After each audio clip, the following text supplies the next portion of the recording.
Tonight, you drift down toward the HADAL Abyssal Mudflats, where the deepest seafloor lies under a black, patient water, and life keeps its softest habits in the dark. Settle in now, and let the sound of the world grow distant. We begin far above the bottom, where the last blue light thins behind you, and the water cools against your imagined skin like silk, kept in shadow.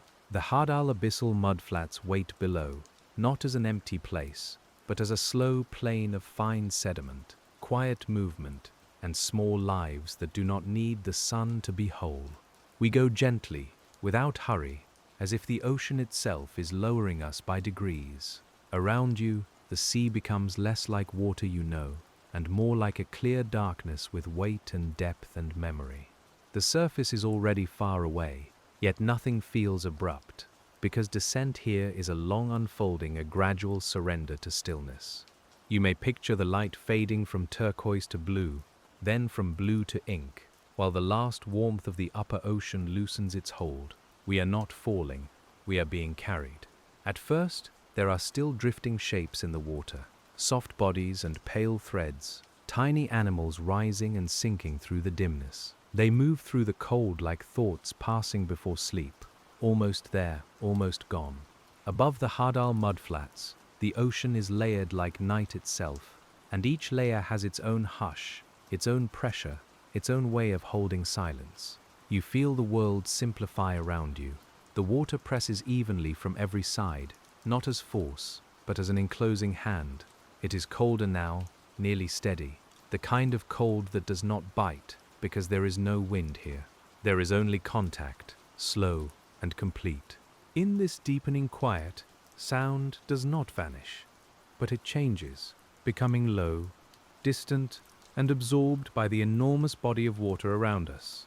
Far below, the mud is receiving what the ocean lets fall, a flake of skin, a thread of algae, the softened remains of a tiny drifting creature. All descend through the water as marine snow. Some pieces take weeks, some take longer. By the time they reach the HADAL Abyssal Mudflats, they are no longer bright gifts from the surface, but pale traces of a world that once knew daylight. You can imagine them settling grain by grain, each piece landing without sound.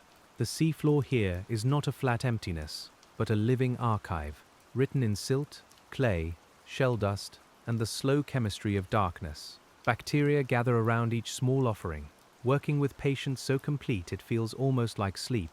They do not hurry, because nothing down here has learned the surface's clock. We sink lower, and the water becomes more ancient in feeling, though it is always moving in ways too slow for the eye. Currents slide along trench floors and gentle slopes, carrying oxygen, scent, and fine sediment through the dark. Sometimes the mud ripples faintly, not with waves, but with deep movement shaped by gravity and the walls of trenches. You might not see it at first, but the bottom is breathing. The HADAL realm begins where the ocean passes beyond 6,000 meters. Though numbers feel too sharp for this place, it is better to feel it as a threshold, a depth where the world grows narrow, cold, and calm, where trenches gather the sea into long folds in the planet's crust. In those folds, the HADAL Abyssal Mudflats spread like quiet fields under black water. We move toward them softly. The first lives we notice are not large. They are not the ones that fill posters or stories. You begin to sense the small ones first. The creatures that keep the mud turning grain by grain, with bodies pale enough to seem made from the darkness itself. Tiny worms pass through the sediment, leaving faint trails that may last longer than a breath, longer than a dream. There are nematodes here, slender as threads, weaving through the spaces between particles. There are copepods and ostracods, minute crustaceans with glassy shells and delicate limbs, touching the mud like careful hands. You would need a patient eye to see them clearly, but their presence matters deeply. They are part of the soft machinery of the HADAL Mudflats, where even the smallest motion changes the world. In the upper ocean, life can seem bright and restless, full of color and pursuit, but here it becomes quiet, close and exact. Food arrives slowly, so bodies learn thrift. Movements are measured, senses turn toward vibration, chemistry, and touch. The mud holds scent in ways water cannot, and many animals read that hidden language as gently as we might read warmth through a blanket. As we settle closer, you notice the seafloor is not clean or barren. It is marked with fine tracks, shallow dimples, small burrows, and soft mounds where something has passed or fed or hidden itself in plain sight. The HADAL Abyssal Mudflats are textured by life, but the texture is almost whispered. Nothing announces itself. Everything belongs to the hush. Here, bacteria and archaea live around grains of sediment, making entire landscapes at a scale too small for us to enter. They break down organic matter, draw energy from chemical gradients, and help return nutrients to the deep ocean. Some may live slowly enough that a day means very little to them. You can feel that slowness spreading through the water, inviting your own thoughts to loosen. Above the mud, amphipods drift and crawl, some no larger than a fingernail, some surprisingly broad and pale in the beam of a deep-sea light. They are scavengers, wanderers, and patient finders of what the ocean delivers. In the HADAL trenches, amphipods can be abundant, gathering where food appears and then fading back into the surrounding dark. Their bodies are soft, with pressure's long instruction. Pressure changes everything down here, but it does not make life impossible. It simply asks life to take another shape. Cell membranes remain flexible in the cold. Proteins fold in ways suited to the deep. Some animals carry special molecules that help their bodies work under enormous weight. And though that science is intricate, its feeling is simple. Life has learned to rest here. You and I continue downward, and the mud grows nearer until it fills the imagination like a plain at night. It is not the mud of a shore, warm and tidal and scented with grass. This mud is cold, fine, and nearly scentless to us, though to the animals here it may be rich with traces. It smells, if we can imagine smell underwater, like mineral darkness and old salt. A sea cucumber appears at the edge of thought, pale and soft, moving across the sediment with slow confidence. HADAL holothurians are among the quiet gardeners of these depths, gathering surface mud into their mouths and taking from it whatever nourishment has arrived from above. Their bodies seem almost transparent sometimes, as if the darkness has passed through them and left a gentle form behind. You watch without needing anything from them. They do not graze in meadows of green. They graze in fields of memory. Every mouthful of sediment may hold the remains of plankton, bacteria, mineral grains, and particles carried from faraway waters. The sea cucumber leaves a softened trail, a line of processed mud returning to the plain. Even here, the bottom is renewed by slow passage. The light we bring, if we imagine a submersible's lamp, reaches only a little way. Beyond it, the dark is complete. Yet the darkness does not feel empty when you let yourself remain with it.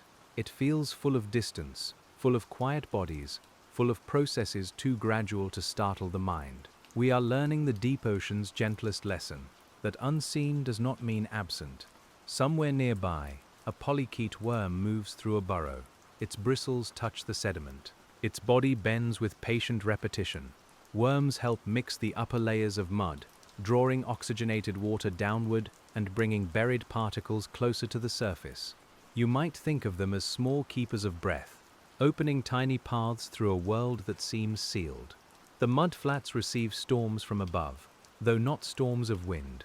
Sometimes a slope releases sediment in a slow underwater flow, and fine particles drift across the trench floor like a darker snowfall. Sometimes an earthquake reshapes a patch of bottom, and then the mud begins again, smoothing itself over time. The deep does not resist change, it absorbs it, and as we sink further into the HADAL plain, the shapes of individual animals become less important than the feeling of the whole ecosystem breathing under pressure. Here, the HADAL Abyssal Mudflats are a meeting place between geology and life, where the planet's folded crust gathers water into long, narrow basins. The trench walls rise far away, invisible in the black, and the floor between them lies under sediment so fine it seems almost like powder. You can picture your hand passing through it without resistance, though we only observe. We leave the quiet undisturbed. The sediment falls from above, slides from the sides, and gathers in layers that may hold stories of ancient blooms, distant eruptions, and slow changes in climate. Each layer is thin, but the deep has time enough for thin things to matter. In the cold, decay can be slow, and records can linger. The mud becomes memory, and memory becomes habitat. There are foraminifera here, single-celled organisms that build delicate shells or gather grains into tiny houses. Some are almost invisible without magnification, yet they shape the chemistry of sediments and leave traces that scientists read like soft inscriptions. In deeper mud, larger forms called xenophyophores may appear in some regions, fragile and intricate, making lacy structures from particles of the seafloor. You can imagine them as quiet architecture. These small builders do not know they are beautiful. They do not need to. Their beauty is in the way they hold a place, arranging minerals, hosting microbes, and making surfaces where other minute lives can gather. When we look closely, the HADAL mudflats are not a blank page. They are handwriting too fine for waking eyes. The water against you is nearly freezing, but it remains liquid because salt and pressure change its behavior. That cold steadiness shapes every movement here. Muscles work slowly. Chemical reactions take their time. Growth may be measured over long spans, and reproduction may follow patterns we are still only beginning to understand. Down here, patience is not a virtue, it is the atmosphere. You start to notice how little waste there is in this world. What falls is used. What is buried may be found again. What one creature leaves behind becomes a path for another. Bacteria coat particles. Tiny animals graze on bacteria. Larger animals graze on the grazers or sift the sediment for its hidden richness. The mudflat is a quiet exchange. A HADAL snailfish may pass above the bottom in some trench systems, pale and tender-looking, with a body adapted to pressure in ways that seem almost impossible from the surface. It does not belong to every mudflat, and we do not force it into every shadow, but where it lives, it moves with an unhurried grace. You might see it hovering close to the sediment, reading the bottom with senses we can only partly imagine. Its bones are light, its tissues are soft, its body is not built against the deep, but with it. That is the secret many deep creatures seem to carry, not resistance, but agreement. They do not fight the pressure around them. They are shaped by it, held by it, and made possible by the very weight that makes this place feel so remote to us. In the light, an amphipod turns and flashes pale, not with bioluminescence, but with the milky reflection of a body made for darkness. True light-making happens in many deep-sea animals, though the HADAL mud itself is often a quieter stage. Somewhere above the plain, soft pulses may pass through the water, blue-green and brief. In your mind, they are like sleepy lanterns crossing a distant room. The HADAL Abyssal Mudflats teach us that darkness has texture. It is not one thing. There is the darkness above the lamp, the darkness inside the sediment, the darkness beneath a stone, and the darkness held in the body of a creature that has never needed sunlight. We drift among these shades gently. Each one asks less of us. Below this, the water feels even more enclosed, and we follow the faint signs of feeding across the soft floor. The HADAL Abyssal Mudflats are fed by a rain so delicate you could mistake it for nothing. Marine snow sinks from surface waters, carrying carbon from sunlit plankton down into the night. By the time it reaches these depths, much has already been eaten, transformed, or dissolved. What arrives is sparse, but sparse does not mean meaningless. A crumb can be a season. You can picture a single flake settling on the mud. Bacteria gather first, invisible and immediate in their own slow scale. Then tiny grazers come, sensing chemistry, following gradients, touching the sediment with fine appendages. Later, something larger may pass over the same spot, leaving a shallow track that catches more particles as the current moves by. The deep remembers contact. Food falls unevenly here. Some days, if days can be felt at all, almost nothing comes. At other times, a pulse of organic matter descends after blooms far above, or a larger fall reaches the bottom and becomes a temporary island of plenty. The animals respond without hurry, because hurry belongs to brighter water. Here, arrival is enough. A fallen piece of wood, carried from land by river and sea, may rest on deep mud in rare places, becoming home to specialized microbes and small animals. A whale fall, too, can bring richness to the seafloor, though we think of it gently as a body returned to the ocean's keeping. Even in the Hadal world, large gifts can shape small neighborhoods. Life gathers, uses, and releases. Most of the time, though, the mudflat lives on less dramatic offerings. It lives on powder, film, dissolved traces, and the faint sweetness of carbon altered by long descent. This gives the ecosystem its quiet character. It is not crowded like a reef. It is not bright like a kelp forest. It is spacious, restrained, and deeply attentive. You might hear almost nothing if you were there in the way dreams allow. No surf, no wind, no birds crossing the sky. Only the soft hum of imagined instruments, the low body sense of water pressing everywhere, and perhaps the faintest tick of settling particles touching metal or glass. The silence is not empty. It has depth. In that silence, animals find one another through cues finer than sight. A chemical trace spreads slowly. A vibration travels through mud. A shadow in the water changes the pattern of movement. Many deep creatures conserve energy by waiting well, by responding only when the world offers a reason. There is a comfort in that kind of patience, a permission to stop reaching. We let our attention rest on the surface of the sediment. It is smooth in places, rumpled in others, marked by feeding trails that curve and fade. Each mark says that something was here, and that it moved with enough purpose to leave a line. You do not need to know its name for the mark to feel intimate. The deep is full of small signatures. The mud's upper skin is alive with microbes, and below it the chemistry changes layer by layer. Oxygen fades with depth into the sediment. Other processes take over. Nitrate, sulfate, methane, and reduced minerals become part of quiet transformations, all happening in gradients too fine to see. Science names these zones carefully, but the feeling is of a slow turning inward. And as we move deeper across the Hadal floor, the mud itself becomes the landscape, the shelter, the table, and the archive. The Hadal Abyssal Mudflats are not perfectly flat, though from far above they may seem so. The seafloor rises and lowers in gentle undulations, with shallow channels where sediment has moved and slight ridges where it has settled. You can imagine crossing them the way you might cross dunes under moonless night, feeling more than seeing the contour. Every slope is muted by silt. In some trench systems, fine sediment pours down from the margins and gathers in the deepest axis, making the bottom smoother than nearby slopes. In others, the mud is interrupted by stones, biological remains or patches where currents have brushed the surface clean.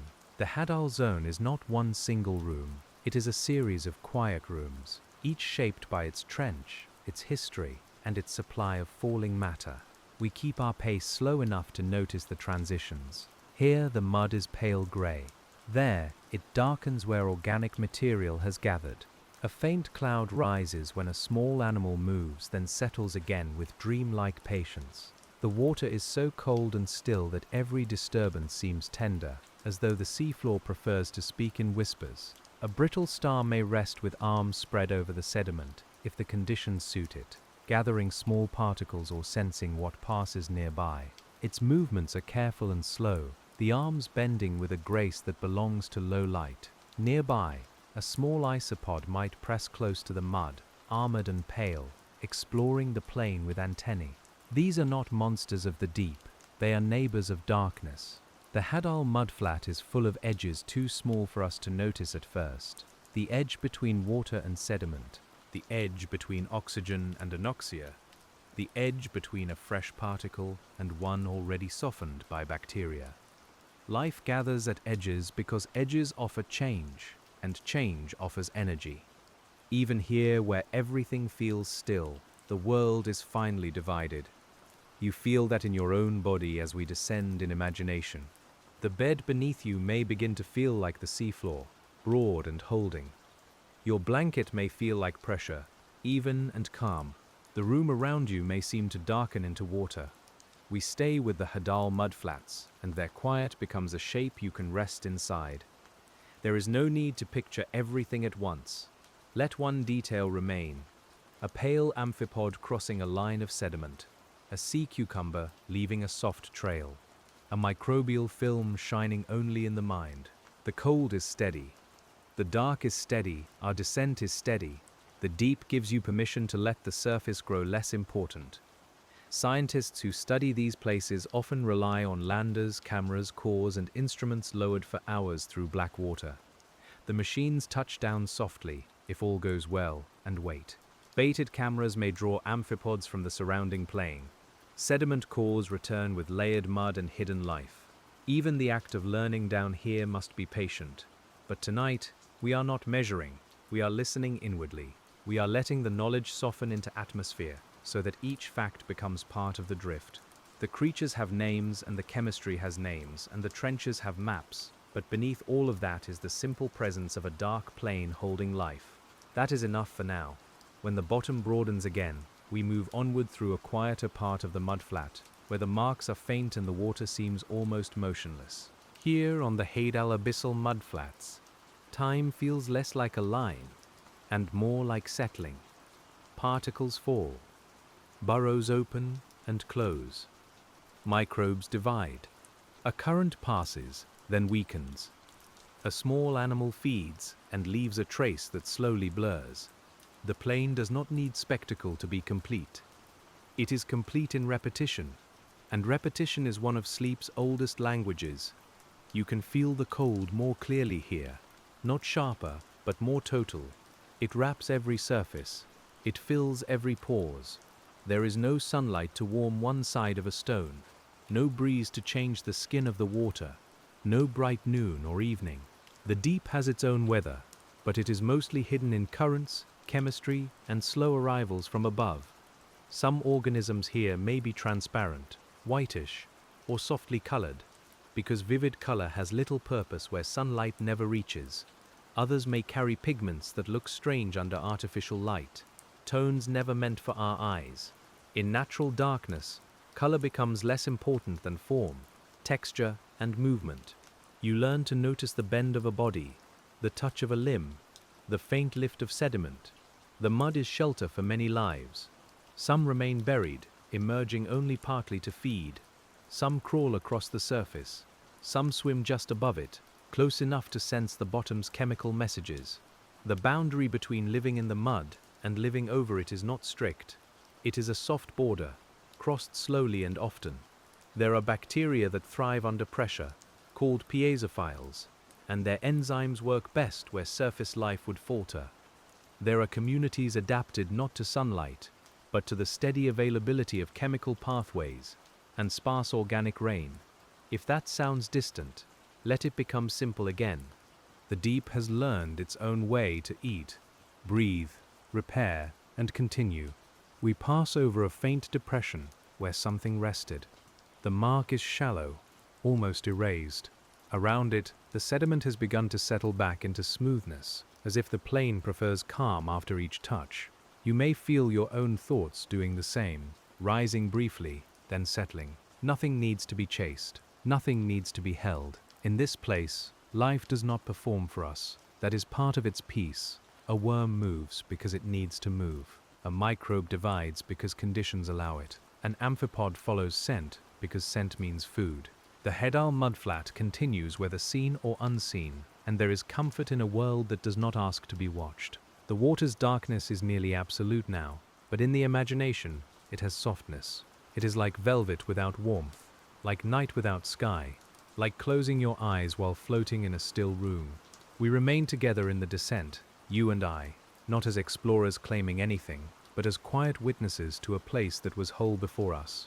And as the plain grows darker still, we follow the smallest lights and the faintest movements toward the deepest quiet. The HADAL Abyssal Mudflats can seem almost dreamless, yet life here is alert in ways that do not disturb the calm. A soft pulse of bioluminescence may appear above the bottom, brief and blue-green, perhaps from a passing animal in the water column.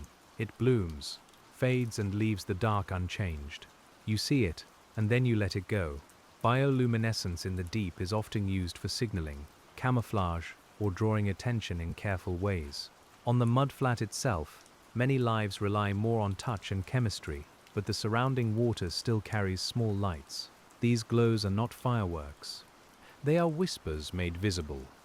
A flicker can mean presence, distance, or movement, and then the black water folds over it again. Imagine looking out from a submersible window, with the lamp turned low. The beam rests on the mud, and beyond it there is only deep. A few particles drift past like slow ash. A pale animal crosses the edge of the light, then returns to darkness. Your breathing, in the room where you listen, may begin to match that pace. The animals down here are often soft-spoken in their shapes. Long legs, delicate feelers, pale bodies, flexible mouths, slow fins. These forms are answers to the HADAL world's questions.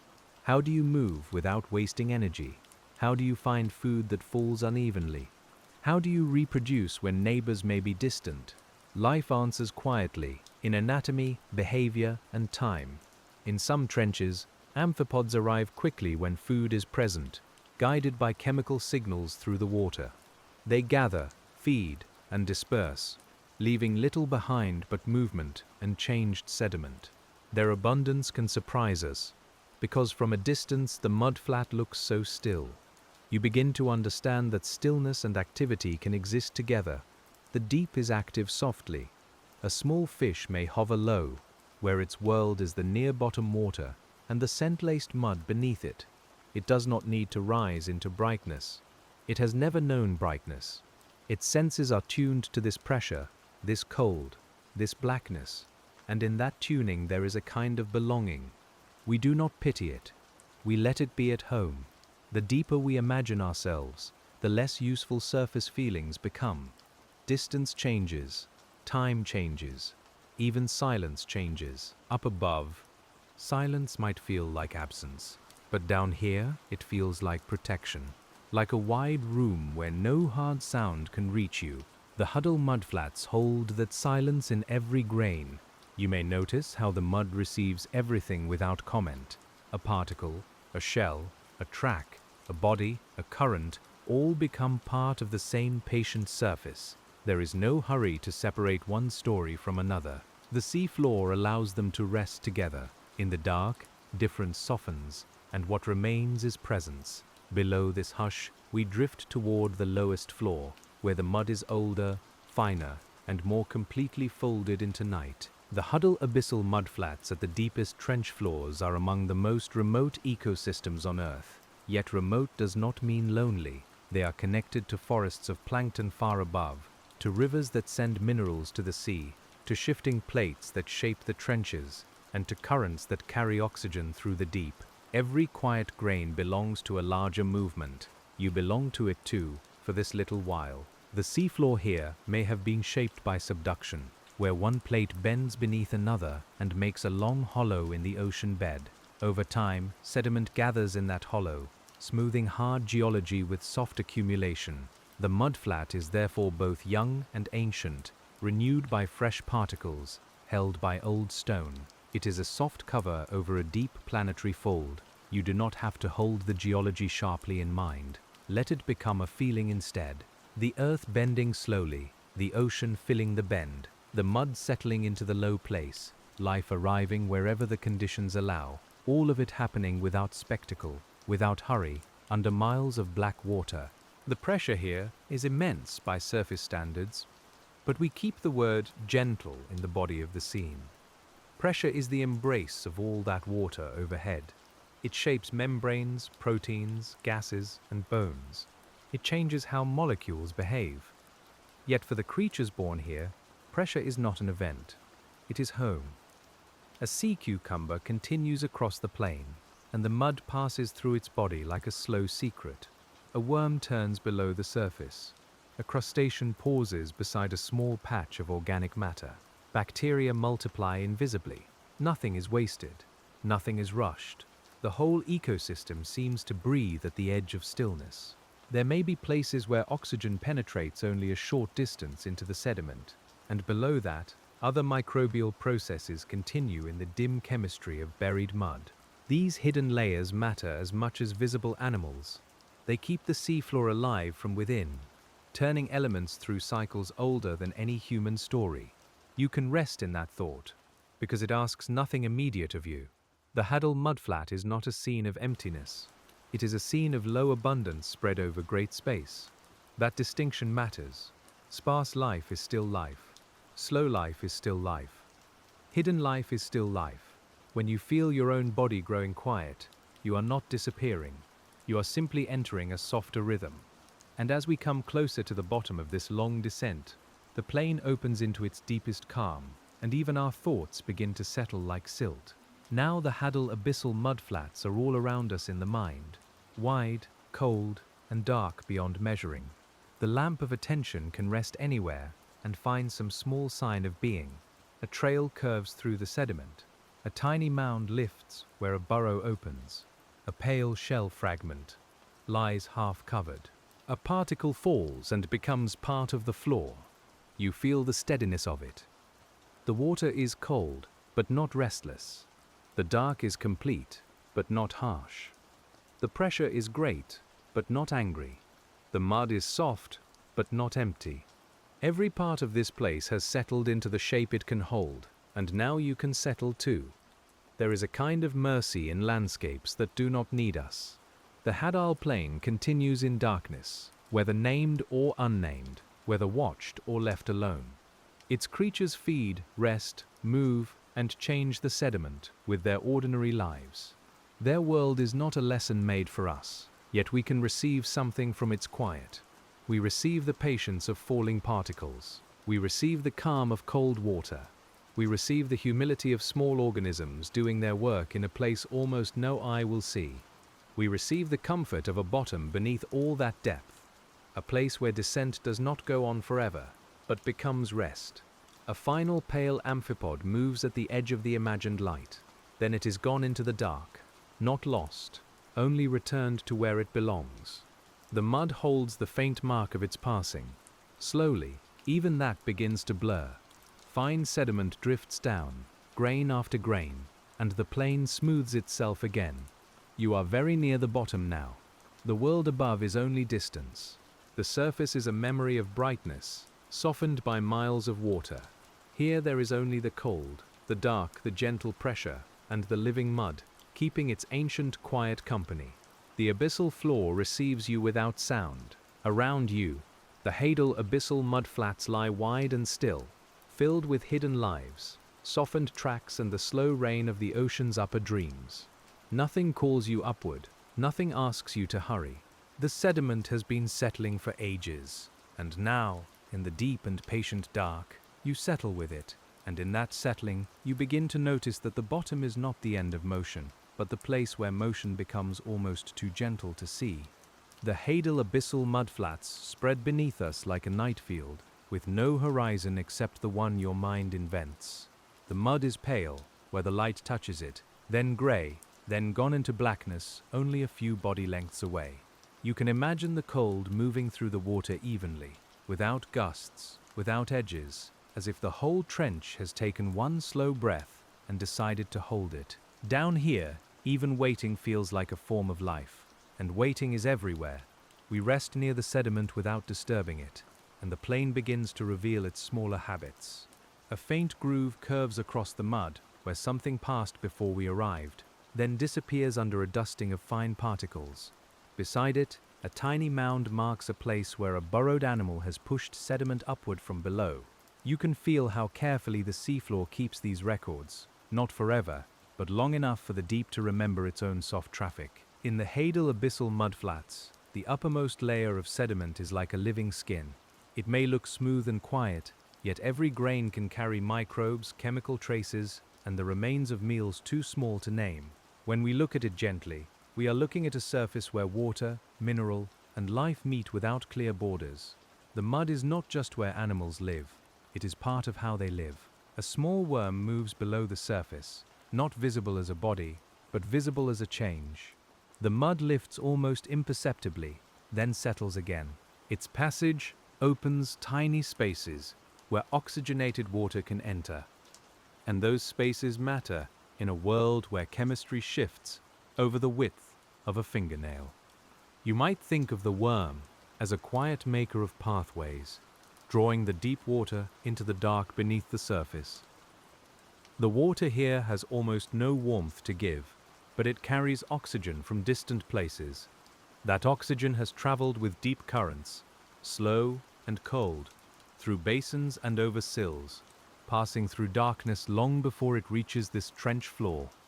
When it brushes the mud, microbes and animals receive it in the oldest possible way, as permission to continue. We drift with that thought for a while, because continuation is one of the deep ocean's softest forms of beauty. As we move over the plain, the lamp catches an animal shaped like a small pale comma. It may be an amphipod, turning with its curved body and fine legs, sensing the chemical world around it. It pauses beside a patch of richer sediment, touches, feeds, and shifts again into the dimness. You do not need to follow it far. The deep does not ask us to chase anything. The HADAL Abyssal Mudflats are places of sparse abundance, a phrase that feels almost like a contradiction until you stay here long enough. There may not be many large animals in view, but the mud is full of tiny exchanges, quiet feeding, invisible repair, and molecular labor. A single square of sediment can hold more activity than the eye would ever guess. You begin to understand that the deep hides its richness by making it small. Below this, the plain grows more muted, and we follow the texture of the mud into a place where the animals seem to write only in whispers. The tracks become part of the scenery now. Curved marks, little loops, shallow furrows, and faint dotted paths where legs have touched down one after another. You can imagine a sea cucumber moving slowly across the HADAL mud, its mouth parts gathering particles with a patient, sweeping touch. It takes the surface into itself and gives the surface back changed. Nothing about this feeding is forceful. It is a form of conversation between body and seafloor. The food in that mud may have begun as sunlight far above, captured by plankton in the upper ocean. Those tiny plants lived in brightness we cannot see from here, and when they were eaten or died or broke apart, a little of their carbon began the long descent. By the time it reached the HADAL Abyssal Mudflats, it had passed through many mouths, many waters, and many quiet transformations. The deep receives daylight as memory. You can let that image soften in you. Sunlight becoming mud. Not sunlight as brightness, but sunlight as nourishment carried downward through shadow. The HADAL creatures do not know the sun as warmth on water, yet some part of their lives is still connected to it, grain by grain, flake by flake. Even in darkness, the surface is not completely absent. It arrives slowly, disguised as food. A brittle star, if one is here, moves with slender arms over the sediment, gathering fine particles and sensing the world through touch. Its central disc rests close to the mud, while its arms explore outward with careful grace. You may picture it as a quiet star fallen into darkness, not burning, not shining, simply living low against the floor. The name is brighter than the animal needs to be. The science here is gentle when we let it be. Organic carbon falls. Microbes soften it. Small animals graze on microbial films or swallow sediment. Larger scavengers come when richer food appears. Predators, too, exist in the web, but not as drama, only as part of the deep pattern of energy moving from one body to another. In the mudflats, even feeding can feel like settling. Pressure holds every creature in a constant embrace. At these depths, gases compress, membranes behave differently, and proteins need structures that remain useful under weight we can only imagine. Many HADAL organisms carry molecules that help stabilize their cells, allowing them to function where surface forms would not. Yet for them, this is not adaptation as struggle. It is simply the body learning the grammar of home. You can feel your own body becoming heavier in sympathy, not unpleasantly, but as if the bed below you has become broader and more certain. The blanket may feel like deep water, quiet around your shoulders. Your breath may lengthen, then loosen. We remain on the HADAL Abyssal Mudflats, where the darkness is not an absence of care, but a place where life has become very economical with motion. And as we drift onward, the mud begins to show us the life that stays mostly hidden, below the visible skin of the plain. The first few millimeters of sediment are only the beginning. Beneath them, the mud changes from oxygen-rich to oxygen-poor, from open to enclosed, from the world of crawling bodies to the world of buried chemistry. You cannot see these layers with ordinary sight, but you can imagine them as soft bands in the dark, each one with its own kind of work. The seafloor is deep even before the rock begins. Microbes inhabit these layers with quiet precision. Some use oxygen when it is present. Some use nitrate, sulfate, iron, manganese, or other chemical pathways when oxygen fades. They do not move through the world as we do, yet they transform it continuously, molecule by molecule, in the hidden rooms of the mud. On the HADAL Abyssal Mudflats, the smallest lives may hold the most persistence. We hover above them, knowing that our imagined light reaches only the surface. Below, darkness is not just the absence of sun, but the absence of open water, the darkness between grains.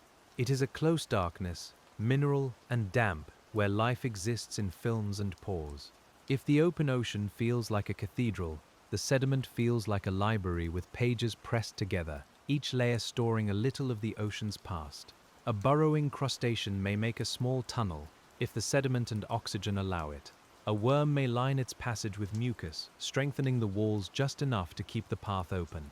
Water seeps in, carrying dissolved oxygen and traces of food, and the burrow becomes a little extension of the seafloor's breathing surface. You can picture the tunnel as a quiet hallway in the mud, used without hurry. Some of these signs are almost impossible to read from far away. A tiny hole, a crescent of pushed sediment, a smoother patch where feeding has brushed the surface clean. We let our attention slow until such small things are enough. The HADAL Abyssal Mudflats do not overwhelm the senses. They refine them. They ask you to listen with the part of the mind that notices almost nothing. Above the sediment, particles continue to fall. Not many perhaps, but enough to maintain the long exchange between surface and depth. A pale flake passes through the water near us, drifting sideways before it comes to rest. It looks weightless until it touches the mud. Then it belongs to the plane, and the plane begins, very slowly, to change it. Below this hidden skin, we follow the chemistry deeper, while the visible world stays calm and wide around us. The HADAL Abyssal Mudflats are shaped not only by what falls from above, but by what slips down from the sides of trenches. The walls far beyond our little pool of light may be steep, fractured, and dark, and from them fine sediment can move downslope after distant disturbances. By the time it reaches the floor, it may spread in a soft sheet, smoothing older tracks and laying down a new page. The mudflat is always being written again. These flows do not have to be dramatic in our telling. We can imagine them after they have quieted, as fresh sediment resting over old sediment, a slightly different color, a faintly different grain. Animals return to cross it. Microbes begin their work. Burrows open into it. The deep absorbs the change without fanfare, and the plane becomes itself again through touch, feeding, and time. If you were to take a core from this place, it might rise as a column of layered mud. Some layers could be richer in organic matter, some finer, some marked by events in the trench's history. Scientists study such cores to understand deposition, chemistry, and life below the seafloor. But in our quiet descent, the core remains uncut. We leave the layers whole and imagine them continuing downward beneath us. The cold helps preserve certain traces, though preservation here is never perfect stillness. Microbes continue, minerals shift, animals mix the upper layers. Time does not freeze in the HADAL mud, but it does move with great restraint. You can feel that restraint in the darkness around you, like a hand laid gently over the restless parts of the mind. It says, "Not yet, not quickly." A large amphipod crosses the light again, its body curved and pale, legs moving in a rhythm both delicate and steady. It may have come from outside the beam, drawn by some faint chemical promise in the sediment. It is not alone, though we see it alone. Beyond the light, others may move through the dark water, reading gradients we cannot perceive. The mudflat is wider than our attention. In a world without sunlight, smell becomes a kind of map. Dissolved molecules move with currents, spread through the boundary layer above the sediment, and settle into patterns shaped by flow. Animals use antennae, chemoreceptors, and touch to follow those patterns. We might think of the HADAL plane as silent, but to them it is filled with information, a low and continuous language. You can let your own hearing soften in response. The room around you may have small sounds, a wall settling, a breath, a distant hum, but none of them need to pull you upward. they can become part of the same deep hush. We are still here, near the HADAL Abyssal Mudflats, where every signal travels slowly and nothing has to arrive all at once. And as we move beyond the fresher layer of sediment, the plain becomes older again, and the lives upon it grow quieter in our view. The HADAL floor does not offer many landmarks, and that is part of its peace. There are no trees, no cliffs close enough to measure, no bright reef edges or waving fronds. Instead, there is texture, tone, and distance. The mud stretches outward beyond the lamp, and the mind begins to release its need for objects. It can rest in expanse. Still, if you look with us, small landmarks appear. A cluster of fecal pellets left by a deposit feeder, a faint trail with 2 ridges along its sides. A small shell, perhaps from a foraminifer or another minute builder, half buried in silt. A darker smear where organic matter has gathered. Each mark is modest, but the HADAL Abyssal Mudflats are made of modest things, repeated until they become a world. There may be meiofauna here, animals so small they live between grains rather than above them.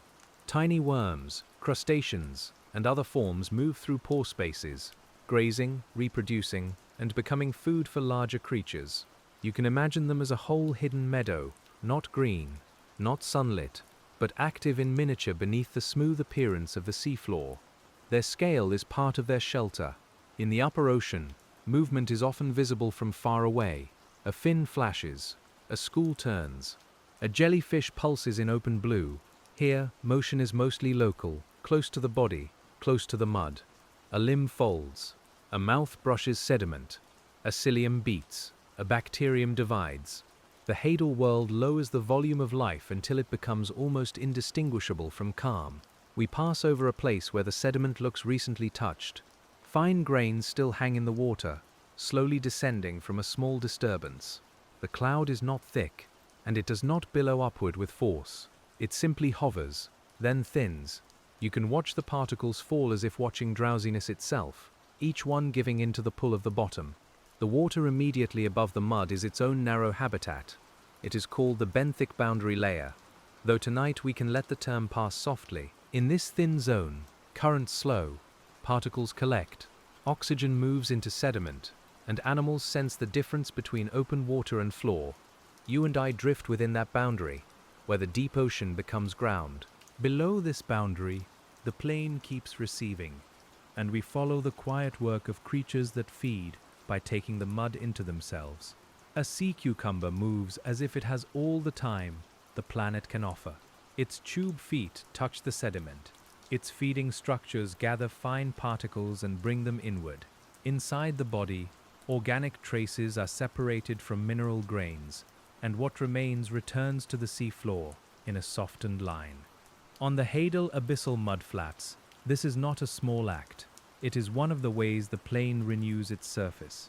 You may picture several of them spread far apart, each crossing its own portion of the dark field. They do not need to meet often to share the work of the ecosystem. Their paths may overlap over days, weeks, or longer rhythms we do not easily measure. The mud holds each passing for a while, then lets it fade.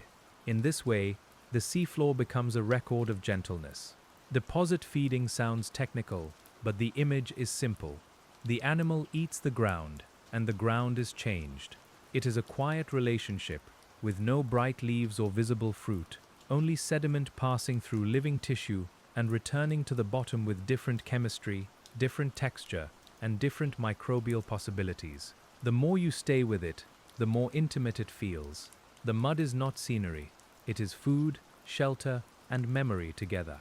A polychaete worm may feed differently, extending delicate appendages over the surface, or moving through the sediment below. Some gather particles, some filter, some graze microbial films. Their bodies are segmented, flexible, and often bristled, suited to pushing, sensing, and anchoring in soft ground. You might not see the worm clearly, but you see its trace, and the trace is enough. In the HADAL Abyssal Mudflats, even absence becomes informative. An unmarked patch may mean recent deposition. A dense cluster of tracks may mean food was richer there. A burrow opening may show where oxygen reaches deeper. Scientists read these patterns with cameras and cores, but as listeners, we read them as texture in the dark. The feeling is slow, and the slowness is kind. The cold remains constant, a dark temperature that has forgotten afternoon. It touches every animal equally, every grain, every instrument, every imagined breath. There is no sunbeam to cross the floor and warm one spot. There is no season that arrives as light. Seasonal change may still be felt through falling food, but by the time it reaches here, it is softened into delay. And as that delayed abundance settles into the mud, we follow it into the lives of animals that wait for rare richness without impatience. A larger food fall changes the mood of the HADAL mudflat, though the change remains contained by darkness. When a significant piece of organic material reaches the bottom, chemical signals spread through the water and sediment. Scavenging amphipods may arrive from beyond the light, and other animals may follow in time. The plain, usually sparse, gathers around the gift. Still, even this gathering belongs to the deep's low tempo. We can imagine it without sharpness. A patch of nourishment on the mud, pale bodies arriving, feeding, shifting aside, microbes spreading through tissues and sediment. Over time, the rich place becomes less rich, then ordinary again. The mud receives what remains, and the wider plain continues. Nothing is wasted, and nothing is kept separate forever. This is part of the carbon cycle, though the phrase can feel too dry for such a deep and tender process. Carbon fixed in sunlit water becomes living bodies. Drifting particles, dissolved material, buried sediment, microbial breath, animal tissue, and eventually part of larger ocean chemistry. The HADAL Abyssal Mudflats participate in that cycle from the bottom upward. They are not removed from the planet's breathing. They are one of its quiet lungs. You may feel yourself breathing more slowly now. Each inhale is a rise through water. Each exhale is a settling back toward the mud. The rhythm does not need to be forced. It can follow the imagined fall of particles, the gentle spread of chemical traces, the unhurried path of a sea cucumber crossing the plain. Breath becomes another kind of descent. At times, the trenches may collect more organic matter than nearby abyssal plains because their shape gathers sediment and falling material into deep basins. The walls funnel particles downward. Gravity helps draw things into the lowest places. Currents shape where they rest. So the deepest mud is not always the poorest mud. Sometimes the low place is also the place of gathering. That gathering shapes the animals present. Different trenches, and even different areas within one trench, may host different communities depending on depth, food supply, oxygen, sediment type, and history. The HADAL world is not uniform, even when it looks uniformly dark. Like any landscape, it has neighborhoods. We pass through one of them now, slowly enough to feel its character. Below this place of gathering, the mud smooths out again, and we follow the plain into a quieter stretch where life is present mostly as traces. The HADAL Abyssal Mudflats ahead look almost untouched. The lamp shows a wide, soft surface with only faint marks, as if the animals here have learned to move beneath visibility. A few particles drift downward. A slight current leans them all in the same direction. The water is clear enough that darkness seems not like cloudiness, but like depth itself. You can rest your mind in that clarity. A tiny opening in the mud may be the entrance to a burrow. It is so small that it could be missed by a hurried eye. But we are not hurried. Around it, the sediment forms a delicate rim, lighter on one side where grains have recently fallen. The animal inside may be resting, feeding, or simply waiting in the dark water held within its passage. Its world is smaller than ours, but not less complete. Burrows change the mud in ways that reach beyond their makers. They create surfaces for microbes. They move oxygen downward. They alter how particles settle and how chemicals move. A single burrow is a small structure, but many burrows over time can change the character of the seafloor. On the HADAL mudflats, architecture can be soft.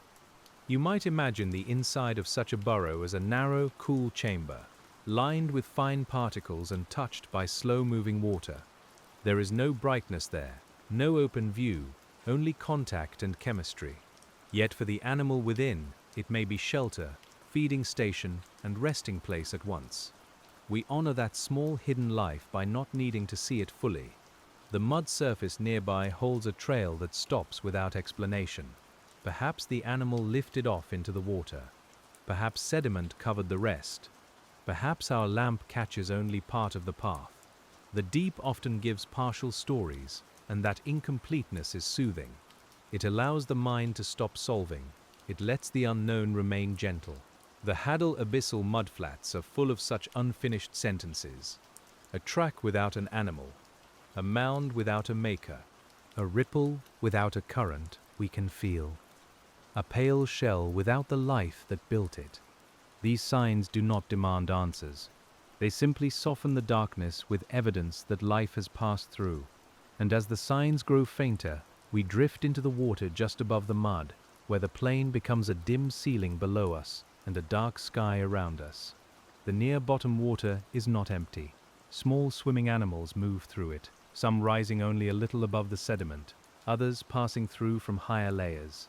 You might see a faint shape hover, turn, and fade outside the lamp's reach.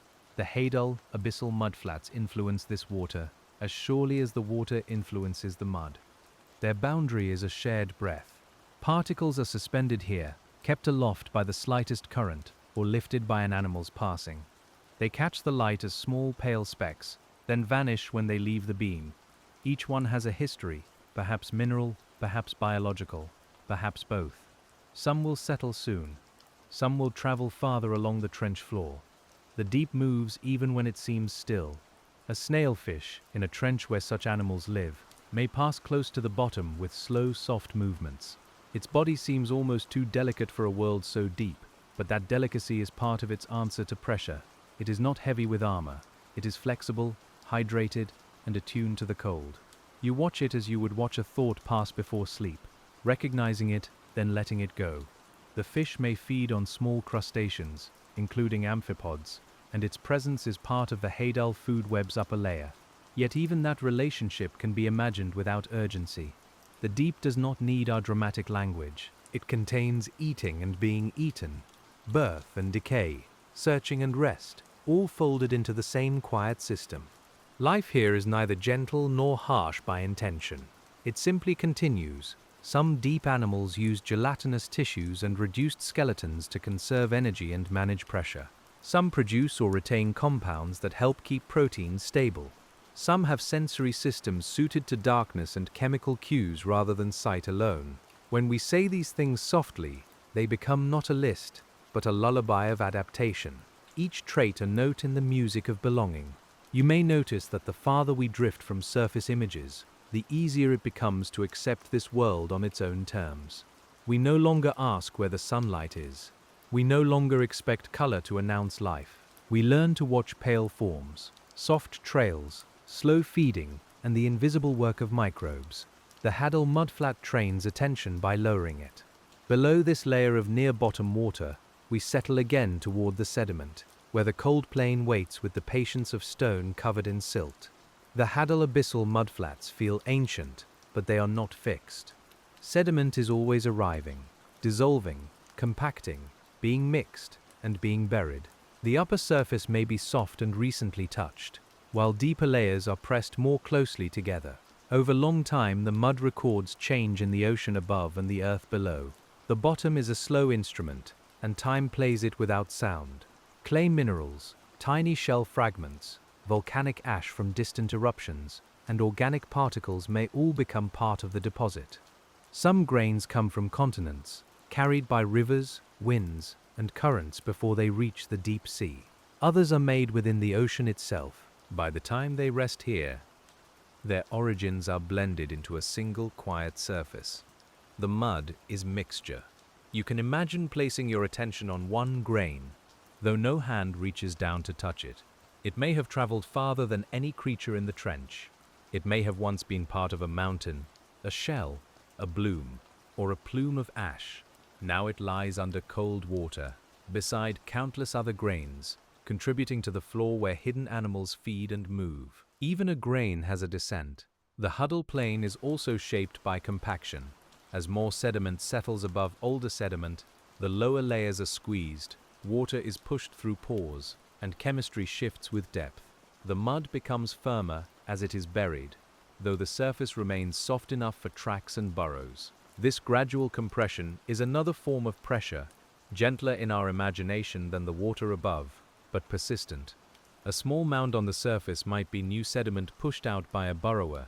It has a different texture from the surrounding plain, perhaps slightly fluffier, perhaps lighter where fresh grains have been exposed. Microbes will find it. Tiny animals may graze it. A current may soften its edge. The mound will become background again, return to the plain. The deep ocean's quiet is made of such returns. Disturbance, then settling. Feeding, then smoothing. Arrival, then absorption. A track appears, then blurs. A body passes, then vanishes into distance. The mud remains, not unchanged, but continuously accepting change at a pace that lets the mind slow down with it. And as the seafloor accepts each small change, we move toward the older chemistry beneath the surface, where energy is hidden in gradients and darkness. On the HADAL Abyssal Mudflats, chemical gradients are like invisible slopes. Oxygen is stronger near the surface, weaker below. Organic matter is fresher in some patches, older in others. Reduced compounds build in deeper layers, and microbes use them in careful sequences. The animals above may never see these gradients, but their lives depend on the work happening within them. The mud has an inner weather. This weather has no clouds, no lightning, no rain in the usual sense. It has diffusion, reaction, respiration, and slow flow through tiny pores. It changes when a burrow opens, when a particle lands, when a worm mixes sediment, when a current brings more oxygenated water across the bottom. You can think of it as a quiet exchange between the seen and unseen parts of the seafloor. Some microbes break down complex organic molecules into simpler ones. Others use the products of that breakdown. Still others live in close relationship with animals or mineral surfaces. The community is layered, cooperative, competitive, and patient all at once. Though we cannot see it directly, we can feel its importance. Without these hidden lives, the mud would not be the same world. The smell of this place, if translated into air for us, might carry salt, mineral dampness, and the faint sourness of buried organic matter. Underwater, smell is chemistry moving through liquid, and the creatures here read it intimately. A small crustacean may turn toward a trace too faint for us to imagine. A worm may sense a richer patch through contact. The mud speaks in dissolved words. You do not need to understand every pathway to rest here. It is enough to know that under the apparent stillness, life is working slowly. The surface of your own mind may be quieting in the same way, while deeper processes continue, without asking for attention. The body repairs. Breath continues. Dreams gather their soft materials. In darkness, much can happen gently. A pale patch on the mud may mark a place where microbes have bloomed around fresh material. Another patch may be darker, more reduced, less oxygenated. These differences are subtle, and the lamp only hints at them. Still, the animals know. They are shaped by a world of fine differences, and they move through it with the sensitivity of beings who have never needed bright signs. Below these gradients, and within them, we keep drifting along the HADAL floor, where every slight change in sediment becomes part of the living map. The HADAL Abyssal Mudflats are quiet ecosystems, but they are not isolated from motion above. Deep currents may move slowly along the trench axis, bringing oxygen, carrying suspended particles, and shaping where the finest sediments settle. Sometimes the current is barely noticeable. Sometimes it is strong enough to lean falling particles or sculpt low ripples in the mud. We watch for these signs with softened attention.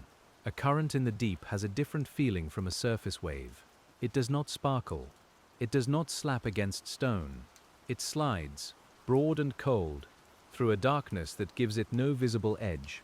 You might feel it as a change in direction, a leaning of particles, a slow passing pressure against the imagined body. It is water remembering where it needs to go. Currents also connect separated patches of habitat. They carry lava, chemical signals, microbes and fine organic matter. A creature born in one portion of a trench may drift before settling elsewhere, if its life cycle allows such movement. The mudflat looks still, but connection moves through it invisibly. The deep sea is not a set of empty rooms, it is a long, dim continuity. Some animals may time parts of their life to the arrival of food pulses from above. Surface blooms, seasonal changes, and climate patterns can echo downward after long delays.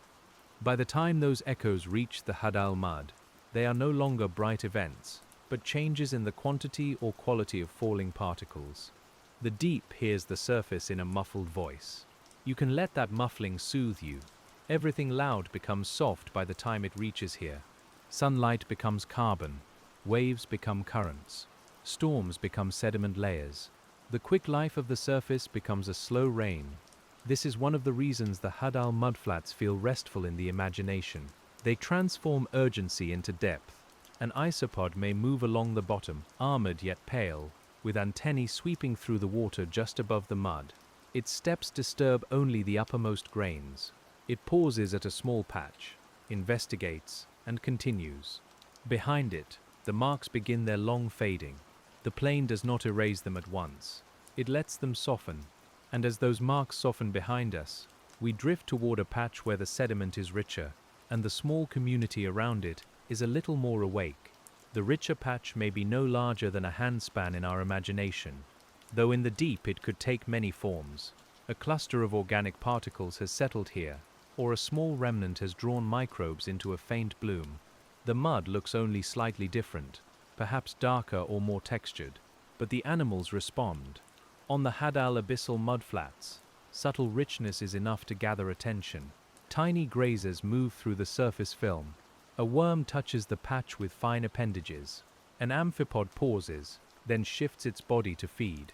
Microbes multiply faster here than in the surrounding sediment, using the available carbon while it lasts. The whole place becomes a small temporary center, not noisy, not crowded in a surface sense, but alive with concentrated use. This is how patchiness works in the deep. Food does not fall evenly. Sediment does not move evenly.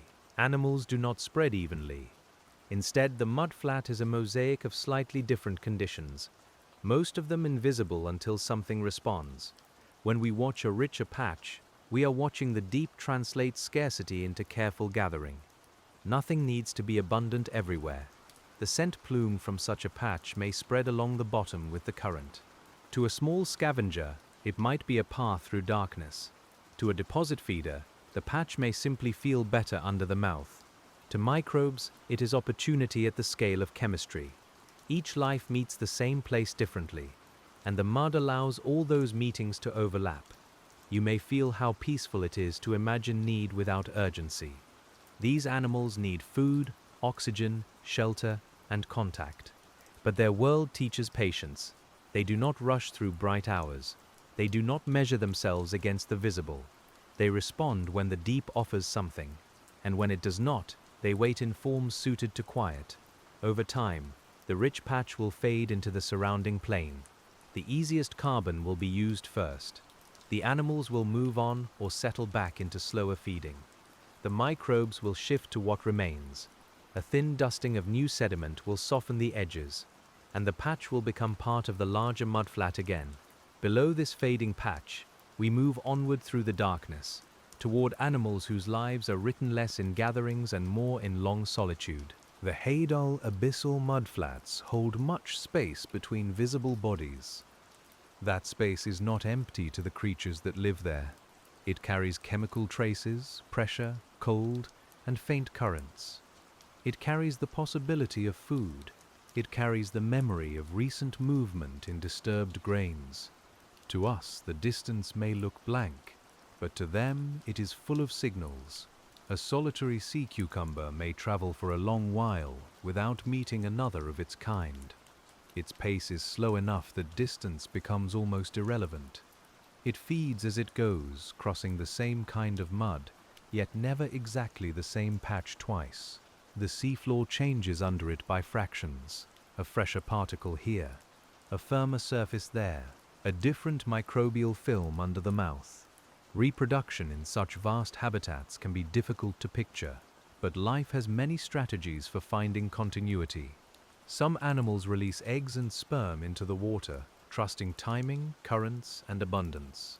Others brood young or use different methods suited to their groups. The details vary, and the deep does not explain itself all at once. We hold the question softly and let the animals keep their privacy. Larvae, when present, may drift in deep currents before settling, depending on the species. Some may remain close to the bottom, some may move through higher layers. The challenge is not framed as hardship here, but as another form of belonging to water. Life disperses by letting the ocean carry part of its future. The mudflat receives what is ready to settle. A small juvenile animal might begin its life between grains, hidden from view, feeding on microbes or fine particles.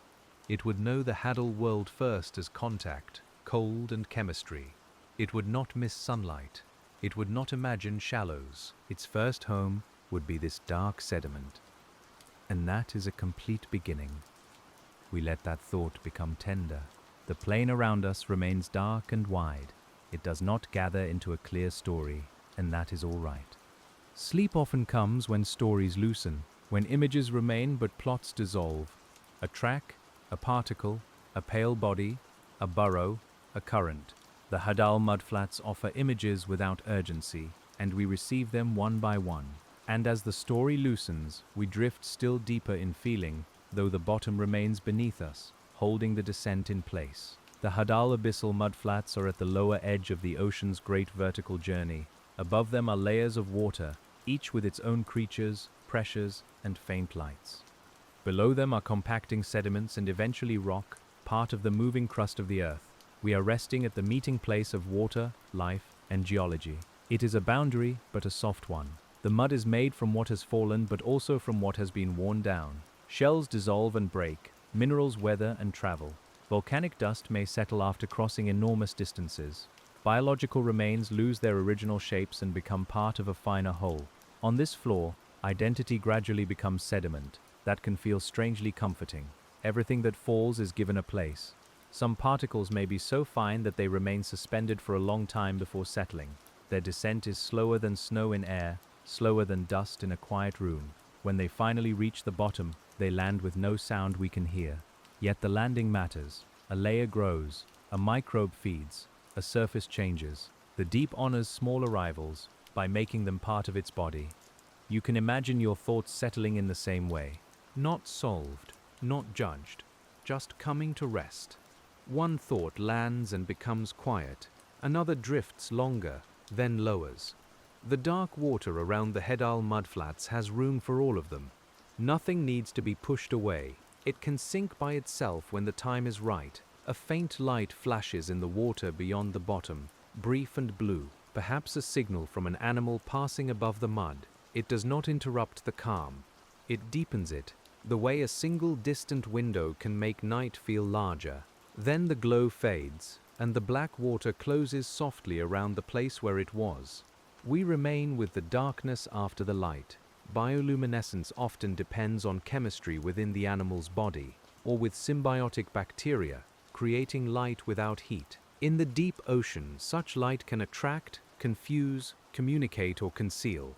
Near the HADAL mudflats, it may be less common on the sediment itself than in the water above, but even one soft pulse changes how we feel the dark. It reminds us that darkness can hold its own stars.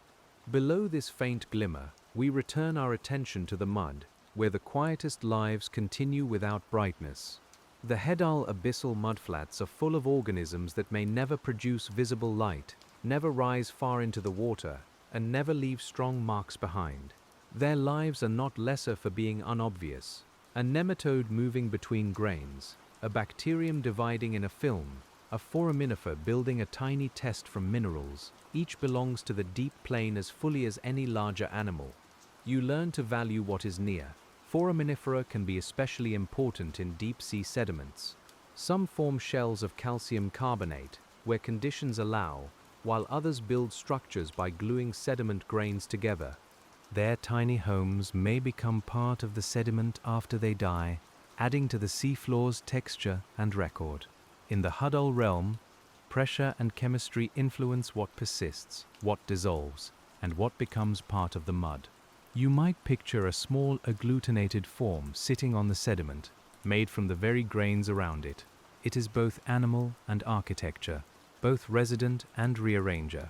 Its scale is so modest that a passing current could cover it with silt. Yet while it lives, it shapes a little space. The deep often works this way, with lives that matter most at the scale they occupy. Microbes may colonize its surface. Tiny grazers may pass nearby. The structure may create a slight roughness that catches more particles. Over time, even miniature forms influence where things settle and who can feed. On the HADAL mudflats, structure does not need to be large to be meaningful. A raised edge, a shell, a burrow, a pellet, all can change the flow. The lamp shows nothing dramatic while all this occurs. Only mud, particles, and occasional pale movement. That is why we stay. The longer we remain, the less we need drama to feel wonder. The wonder is in the persistence of life under cold pressure, in the small transformations that continue without witness, in the soft fact that the bottom is not barren. You may feel sleep approaching like sediment through water. It does not arrive as a command. It drifts near, circles, lowers, lifts slightly, and lowers again. We keep our voice within the deep rhythm, letting each image make room for the next. The HADAL Abyssal Mudflats remain below us, patient and dark, and as sleep draws nearer, the plain opens into another subtle landscape, where the shape of the trench itself guides the lives along the floor. A trench is not just a depth, it is a long valley in the ocean floor, made where the planet's crust bends and descends. Its walls, slopes, and axis shape water movement, sediment supply, and habitat. The HADAL Abyssal Mudflats occupy the softer parts of this great form, where fine material can accumulate and life can make use of the settled surface. Geology becomes shelter. You can imagine the trench walls far beyond the light, rising into darkness like unseen mountains. They may hold rock faces, ledges, and steeper sediments, while the floor beneath us is smoother and quieter. Material from those walls moves down over time, grain by grain or in larger pulses, feeding the low plain with minerals and organic traces. The mudflat is the trench's receiving bowl. In some places, the deepest channel may run along the trench axis, a broad, muted line where sediment gathers most thickly. Currents may follow that line, carrying particles and chemical signals lengthwise through the deep. Animals living there may experience the trench not as a point, but as a corridor. The darkness has direction, even when we cannot see far enough to follow it. This directional world matters for dispersal and feeding. A scent may travel along the axis, a lava may drift with near-bottom water, a pulse of sediment may blanket one reach before another. The HADAL plane is therefore connected along its length by slow pathways. You and I move with one of those pathways now, not quickly, simply allowing the trench to guide our attention. The floor under us appears smooth, but the idea of the unseen walls gives the darkness a spacious shape. We are in a valley without sky, a basin without wind, a landscape where the horizon is hidden by water rather than distance. That hidden geometry can feel calming. The world has form, even when the eye cannot hold it. The form is deep. A small animal crosses the beam, then turns as if following a scent line. It may be responding to something we cannot detect, a faint trace from food or another organism. Its path is not random to itself. It is reading the trench in chemical sentences, moving through a map drawn in water. We watch its curve and let the curve carry us onward. And as the trench guides the water and the water guides the animals, we continue along the mudflat's low, patient corridor. The HADAL Abyssal Mudflats hold no sunlight, yet they are not beyond the reach of cycles. The surface ocean blooms and fades. Seasons change the productivity of waters far above. Storms mix nutrients into upper layers. Ice may form and melt in distant seas. Rivers may bring minerals from land. Much later, softened by descent, these events can reach the deepest floor as changes in falling matter. The deep receives the year as echo. That echo may be faint, But faint things matter here. A little more organic carbon can increase microbial activity. A slightly richer rain can support more feeding. A change in particle type can shift who benefits. The HADAL mudflat listens slowly to the surface world, but it does listen. It is not separate from the planet's cycles. It is the farthest room in the same house. You can imagine a spring bloom far above, though we do not rise toward it. Plankton multiply in blue light, grazers feed, particles form, and some begin to sink. Days later, weeks later, longer in some cases, a softened trace of that brightness reaches the mud. Here, there is no spring color, no warmth, no glittering surface. There is only a slightly richer darkness. The animals do not know spring as we do. They may know it as food arriving. They may know it as more bacteria on sediment, more particles to gather, more chemical traces moving along the bottom. Their calendar is not written in flowers or leaves, but in the taste of mud and the timing of descent. It is a calendar made of falling. The thought is soothing because it makes the whole ocean feel continuous. Nothing is truly wasted in the long water column. Even brightness can become darkness in a nourishing form. Even a bloom too distant to see can help a worm move below the HADAL floor. The world is connected by slow generosity, though the generosity has no intention and asks for no thanks. A patch of sediment ahead has a faintly different sheen. Perhaps finer particles settled there, or a microbial film has formed, or the angle of the lamp is changing. We do not need certainty. In the deep, uncertainty can be a soft place to rest. We let the patch pass beneath us, and the mud continues. Below this seasonal echo, we drift into a darker patience, where the creatures seem shaped by long intervals between arrivals. Long intervals are part of life on the HADAL Abyssal Mudflats. Food may come in pulses, then thin again into almost nothing. Animals that live here must manage energy carefully, but they do it as part of ordinary existence. Slow movement, efficient feeding, flexible diets, and patient sensing all belong to this world. The deep has made economy into a kind of grace. An amphipod may remain hidden in darkness until a scent reaches it. A deposit feeder may continue taking in sediment, extracting what little nourishment each mouthful holds. Microbes may shift from fresher compounds to older, more difficult ones as a patch is used. Nothing happens in a hurry, yet everything that needs to happen finds its pace. This is the rhythm we borrow tonight. You may feel that rhythm in your limbs. The hands loosen first, perhaps, then the jaw, then the small muscles around the eyes. The body does not have to descend through real water to understand the image. It knows what it means to settle.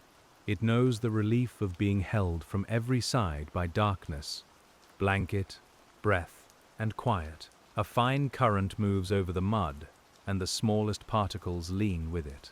The marks on the surface blur in one direction. A tiny ridge softens. The edge of a feeding trail becomes less sharp. This is not erasure in a harsh sense. It is the plane returning its details to the larger surface. The HADAL mudflats are always smoothing themselves into rest. Pressure continues its silent work through all of this. It affects solubility, reaction rates, cellular structures, and the physical behavior of tissues. Yet, because the animals here are born into it, pressure is ordinary. This helps us think more gently about conditions that seem extreme from above. The deep is not extreme to those who belong to it. It is simply the room where life opened its eyes. We pause with that idea, because it changes the feeling of the place. The HADAL Abyssal Mudflats are not a hostile edge of the world. They are home to creatures whose bodies and behaviors make sense here. The cold is their climate. The pressure is their atmosphere. The mud is their ground. The dark is their day. And as we let the deep be home, rather than elsewhere, we notice the softness of its boundaries again. The boundary between animal and mud can be surprisingly intimate. A deposit feeder takes sediment into its body. A burrower lines mud with secretions. A foraminifer builds with grains. Microbes coat particles that animals later swallow. The seafloor passes through life, and life passes through the seafloor. On the HADAL Abyssal Mudflats, separation is often temporary. You can picture a grain being lifted by a feeding appendage, entering a body, losing a little organic film, then returning to the plane in a new place. Later, a microbe colonizes it again. Later still, a current moves it a few centimeters. Over time, that grain participates in countless quiet processes, none of them dramatic, all of them real. The deep is made of such small continuities. A worm's burrow may collapse after the animal leaves or dies, filling slowly with surrounding sediment. The trace might remain as a subtle difference in texture or chemistry, detectable in a core long after the surface looks smooth again. The deep keeps marks below visibility. It does not need to display everything it remembers. Some memory belongs underneath. This can be comforting too. Not every trace of a life has to stay visible to matter. Not every change has to announce itself. In the HADAL mud, much of what matters happens inside layers, within pores, under surfaces, and over time. Your own quiet changes can be like that, held in depth before they are seen. The lamp reveals a small cluster of particles moving together, perhaps caught in a tiny eddy above the mud. They turn once, then settle apart. The motion is so slow that it feels almost meditative. You can follow one particle down until it touches the floor and disappears into sameness. The sameness is not loss, it is belonging. In the surrounding dark, larger animals may remain outside our view. They do not need to enter the beam.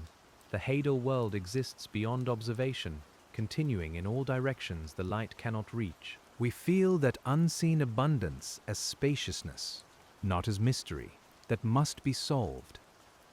The darkness is allowed to be dark, and as the beam moves gently onward, the mudflat returns us to the smallest visible signs of life.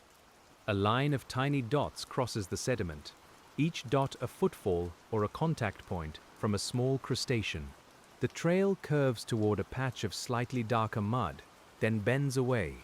You can imagine the animal testing the surface, following one cue, rejecting another, making decisions without any need for brightness.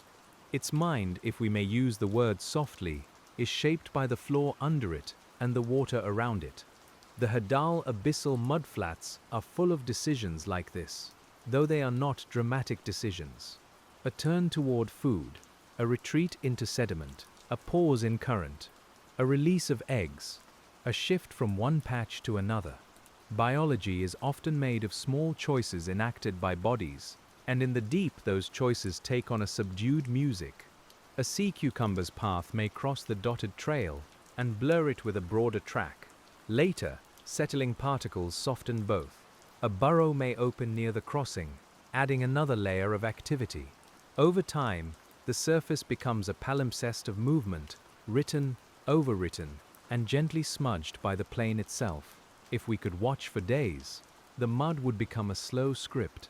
Scientists sometimes use time-lapse imagery to understand such deep-sea processes, watching animals arrive, feed, leave, and return.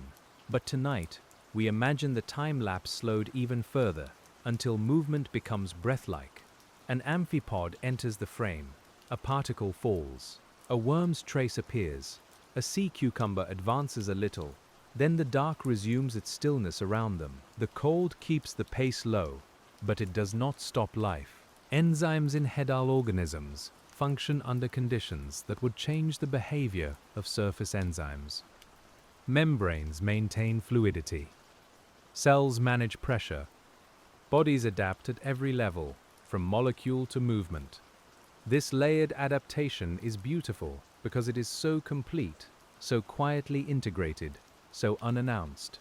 You and I do not need to linger on the difficulty of it. We linger on the fit. The animal and the place match each other. The mud and the mouth match each other.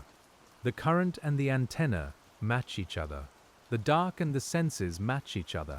The HADAL mudflat is a world of correspondences, almost silent, almost still. Below this slow script of tracks, we let the seafloor widen again, and our attention becomes broader, less fixed on any single creature. The HADAL Abyssal Mudflats extend beyond our beam in every direction, and the unseen plane becomes more important than the visible one. You know there are animals out there, though not many are visible at once. You know microbes fill the sediment. You know currents move, particles settle, and chemical gradients deepen below the surface. The mind can rest in knowing without needing to see. That kind of knowing suits sleep. It is not the sharp knowledge of a diagram or a list. It is a soft trust in processes continuing beyond attention. The deep ocean does not stop when we stop looking. The mudflat does not pause when the lamp passes on. Life does not need our awareness to continue its ancient and quiet work. A broad plain under darkness can feel lonely from the surface imagination, but here it feels spacious instead. There is room between lives, room for particles to fall, room for currents to turn slowly, room for tracks to fade before new ones cross them. Spaciousness is one of the HADAL Mudflats' gifts, and we accept it without trying to fill it. The sediment may be fine enough to preserve delicate impressions for a while. A feeding mark, a resting hollow, a burrow opening, each remains until disturbed by current, animal movement, or new deposition. The seafloor balances memory and forgetting. It holds what happens, then gradually releases it. There is a tenderness in that balance.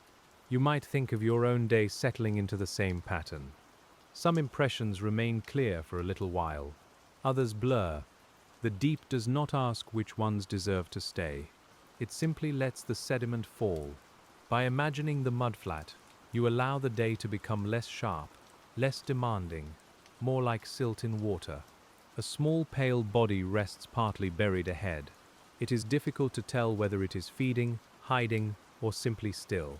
In this place, stillness is often active. Rest can conserve energy. Waiting can be a strategy.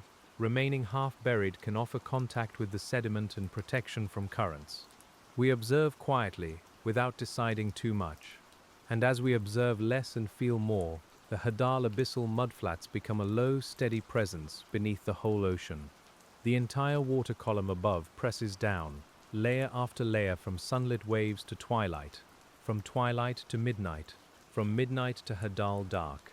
Each layer has its own life, but all of them end, for now, at this soft floor. Particles that began far above come to rest here, signals fade here, bodies return here. The mudflat is a receiver, and receiving is its ancient practice. In some places, the sediment surface may be dotted with tiny holes from organisms ventilating burrows. In others, it may be smoother, showing little recent disturbance. The difference may reflect food, oxygen, grain size, current, or the community present. These variations are subtle, but they give the plain character. We pass from one character to another as gently as passing through rooms in a dark house. There are no doors between those rooms, only gradual change. The mud becomes finer, then slightly coarser. Tracks become common, then sparse. Organic matter gathers, then thins. A current leans particles eastward, then turns. The HADAL floor is not divided by hard lines, but by tendencies. And tendencies are easy for a sleepy mind to follow. You can feel the descent continuing even though we are already at the bottom, because descent is also a softening of attention.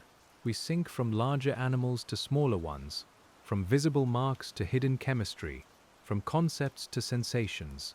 Cold, pressure, dark, mud, breath. Each word lowers the mind a little further, but not sharply. The lowering is smooth. A faint sound in the imagined vessel might be the creak of pressure around metal, but we let it remain distant and harmless, part of the deep's background.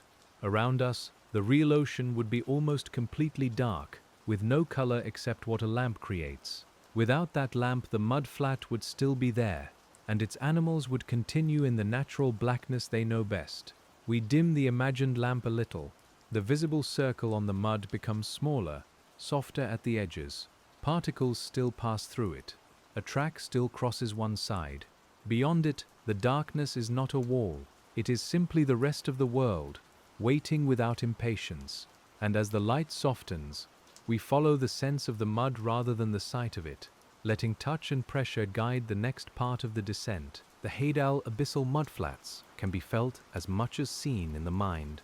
Fine sediment under cold water, a surface that gives way slightly, then settles, a pressure that wraps evenly around every contour, a silence thick enough to slow thought. You may not picture every animal now, and that is all right. The ecosystem remains, held in darkness. The feel of the mud matters to the animals here. Grain size affects burrowing, feeding, oxygen penetration, and the stability of tracks. Fine clay-rich sediment behaves differently from sandier patches or areas with shell fragments. A worm suited to one texture may not move as easily through another. A deposit feeder may find one surface richer than the next. Texture becomes habitat. The water just above the mud also has texture, though not one a hand could grasp. It has layers of flow, dissolved chemicals, suspended particles, and faint thermal steadiness. An antenna moving through it encounters gradients. A mouthpart brushing the surface encounters films. A cilium beating between grains encounters viscosity and resistance. The HADAL world is tactile from top to bottom. We drift close enough to imagine the boundary where water becomes sediment. It is not a sharp line. Water fills the spaces between upper grains. Microbes bridge surfaces. Animals cross in and out. Particles rise and settle. The boundary is a zone of mingling, and mingling is another quiet theme of the mudflat. Nothing is entirely separate for long. This is why the HADAL plain feels so soothing as a place to imagine. It softens edges. It blurs tracks. It turns falling matter into ground. It turns ground into food. It turns unseen chemistry into visible life. It turns distance into patience. The whole landscape is a slow lesson in becoming less rigid. A pale appendage appears from the mud, touches the surface, and withdraws. We do not know the whole animal. We do not need to. The gesture is enough, a small sign that life continues beneath what looks still. The sediment closes around the movement, and the surface returns to quiet. Below this softened boundary, we let our attention pass into the hidden mud again, while the open water above fades from awareness. Within the upper sediment of the HADAL Abyssal Mudflats, life may be dense at scales our eyes cannot hold. Microbial cells cling to particles. Myofauna move through pores. Organic molecules are taken apart and rearranged. Each process is slow, but the total work is immense over time. The seafloor is not a lid over life, it is a living depth. Some microbes form biofilms, thin living layers that coat grains or surfaces. These films can trap particles, concentrate nutrients, and become food for grazers. They may be almost invisible, yet they help shape the texture and chemistry of the mud. You can imagine them as a soft glaze over the mineral world, a living sheen no lamp fully reveals. When animals graze these films, they do not simply remove food. They disturb surfaces, expose new particles, and change where microbes grow next. When they burrow, they bring deeper sediment upward and send surface material downward. These small acts create movement through layers. The mudflat is not stirred like shallow sand under waves, but it is mixed by life in a quiet, persistent way. The term bioturbation names this mixing, but the feeling is simpler. Living bodies need the upper mud. They open it, close it, swallow it, excrete it, cross it, and leave it altered. The HADAL Abyssal Mudflats may look passive, yet life is gently turning them, as sleep gently turns the mind toward dreaming. The motion is slow enough to feel restful. You might picture the sediment as a soft, dark quilt being adjusted by many tiny hands. No one pulls hard. No one finishes the work. Each creature changes a small patch, and together those changes create the living surface. The image is homely, perhaps, but it belongs here. Even at the deepest floor, life makes texture. Above, a particle lands and is caught on a microbial film. Later, a small grazer passes. Later still, the grain is buried under a new fall of sediment. Its story continues downward, beyond sight. We let it go there, into the hidden layers, where the deep keeps working without needing a witness. And as we let that grain disappear beneath the surface, we return to the wide plain and the slow animals crossing it. A holothurian's body may look simple at first, but it is finely suited to the HADAL mud. Its mouthparts can select sediment. Its soft body can move over delicate surfaces. Its feeding helps redistribute organic matter and microbial communities. On the HADAL Abyssal Mudflats, such animals are not background figures. They are part of the landscape's rhythm. You can imagine one moving across a barely sloping floor, leaving a ribbon of processed sediment behind. The ribbon may be lighter or darker than the surrounding mud, depending on what passed through the gut and how the particles settle. Tiny organisms may later feed on or colonize that ribbon. A current may soften it. A new track may cross it. Nothing remains isolated. Sea cucumbers in deep environments can sometimes occur in surprising numbers, though their abundance varies by region and depth. Where they are present, they turn the seafloor into a field of slow feeding. They are not dramatic animals, and that is part of their charm.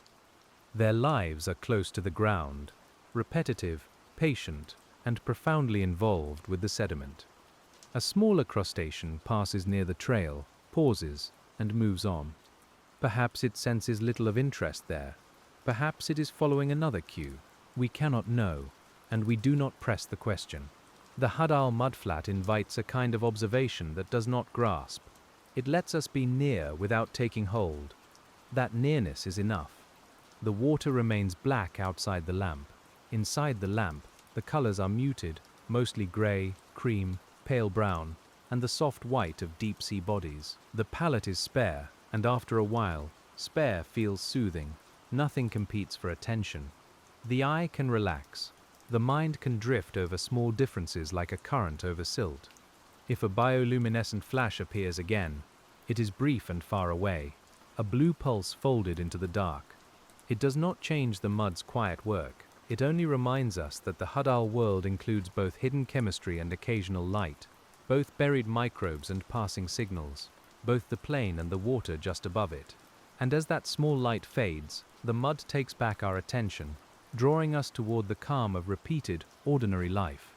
Ordinary life is easy to overlook in the deep ocean, because we often arrive wanting strangeness. But the HADAL Abyssal Mudflats are most beautiful when we allow their ordinary rhythms to matter. Feeding, resting, sensing, burrowing, reproducing, decomposing, settling. These are not spectacles. They are continuities. They are the soft threads that hold the ecosystem together in darkness. A worm does not need to be rare to be wonderful. A microbe does not need to be visible. A trail does not need to lead to a discovery. The deep teaches a quieter form of attention, one that can care about repetition without asking it to become dramatic. You may feel that lesson working on you now, lowering the need for brightness and conclusion. The mudflats animals also live within limits set by temperature, pressure, oxygen, and food.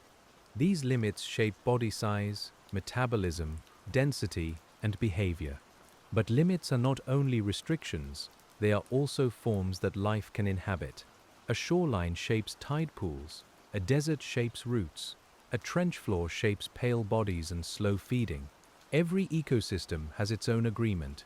Here, the agreement is with cold, darkness, and fine sediment. Life accepts low energy by slowing down or becoming efficient. It accepts pressure by changing chemistry and structure. It accepts distance by relying on signals that travel through water and mud. It accepts the absence of sunlight by using what falls, what dissolves, and what chemistry allows. The result is not emptiness, but another way of being alive. You can let that widen inside you. There are many ways to be alive. Some are bright and fast. Some are hidden and slow. Some are rooted in mud under miles of water, where no dawn arrives and no surface wind can reach. The HADAL mudflats belong to the slow ways, and tonight we belong to them for a little while. A faint current lifts the edge of a loose particle and carries it a short distance. It settles again beside a track. The track becomes slightly less clear. The seafloor changes by almost nothing, and almost nothing is enough. Below this ordinary rhythm, we drift toward a part of the plain where the sediment seems finer still, and the darkness feels more complete. The HADAL Abyssal Mudflats in this imagined stretch are smooth as breath. The lamp shows fewer tracks now, though that may be only where we happen to pass. Fine clay and silt create a surface that looks soft, almost velvety under cold water. If touched, it would lift in a delicate cloud, but we do not touch it. We let it keep its calm. Finer sediment can hold water between grains and slow the movement of oxygen into deeper layers. It can preserve subtle impressions, but it can also be easily disturbed. Animals living here must move in ways suited to softness. Burrowing may require different strategies than in coarser sediment. Feeding may depend on films and particles held close to the surface. The mud's texture becomes a quiet instruction. A small deposit feeder crosses this soft patch with almost no visible effort. Its body does not press deeply. Its trail is shallow, more like a shadow than a groove. Behind it, the sediment begins to resettle. You watch the trail form and soften in the same moment, like a thought becoming sleep before it becomes language. The absence of strong current here allows fine particles to remain. In other places, stronger flow might winnow them away, leaving coarser material or exposed fragments. But this sheltered stretch gathers the smallest grains, and with them, certain microbial films and feeding opportunities. The deep floor is shaped by water's patience. Where water slows, the finest things can stay. You may sense how the body responds to that idea. The finest things can stay. The quietest thoughts, the almost unnoticed feelings, the small fatigue behind the eyes, all can settle without being swept away. We remain in the darkness with them, near the HADAL mud, where softness is not weakness. It is the condition that allows rest. A few suspended particles move through the lamp and lower themselves to the floor. One lands on the shallow trail. Another falls into a tiny depression. Another disappears beyond the beam. Each landing is so small, yet the plane is made from these arrivals, and the deep gives each one room. And as the finest particles continue to settle, we move onward into the long patience of burial and preservation. The HADAL Abyssal Mudflats bury what they receive, but burial here is slow and layered. A particle lands, then another covers it, then a thin film grows, then an animal mixes it upward again or pushes it deeper. Some material remains near the surface for a while, entering food webs and microbial cycles. Some passes below active layers and becomes part of the longer sediment record. The mud decides nothing quickly. Burial affects carbon storage, nutrient cycling, and the record of past ocean conditions. In the deepest trenches, sediment accumulation can be influenced by the funneling shape of the seafloor, making some HADAL areas important places for studying how matter moves into the deep Earth's surface environments.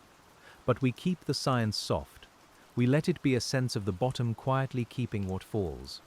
If a tiny shell fragment is buried, it may dissolve over time, depending on pressure, chemistry, and the surrounding water. If a resistant mineral grain is buried, it may remain longer. Organic matter may be consumed, transformed, or preserved in reduced form. Each fate depends on many conditions, but the feeling is one of gradual sorting within darkness. The mud is a slow keeper. Animals complicate this burial by mixing layers, bringing old particles up and fresh particles down. Their movements blur simple timelines, yet that blurring is itself part of the record. A sediment core from such a place is not a stack of untouched pages, but a manuscript with living edits.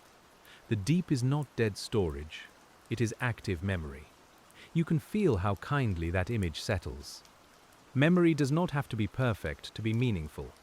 It can be mixed, softened, rewritten by living contact. The HADAL mud does not preserve everything exactly as it arrived. It receives, changes, and holds what remains. That is enough. A pale worm emerges partway, then withdraws, leaving a small opening rimmed with fresh grains. The act has changed the surface by a breath's worth. In the deep, a breath's worth matters. The opening remains as the worm's quiet signature, and the mud around it begins again to settle. And as the mud begins again, we continue across the plain, letting each small beginning pass into the next. The HADAL Abyssal Mudflats have no clear foreground once the mind grows sleepy.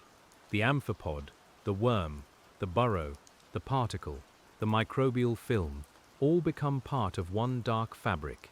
You may still hear the guiding voice, but it has softened into the water around you. We are still moving together, slowly and gently, over a floor that asks nothing of us. It simply is. In this quieter stretch, the science and the sensation blend.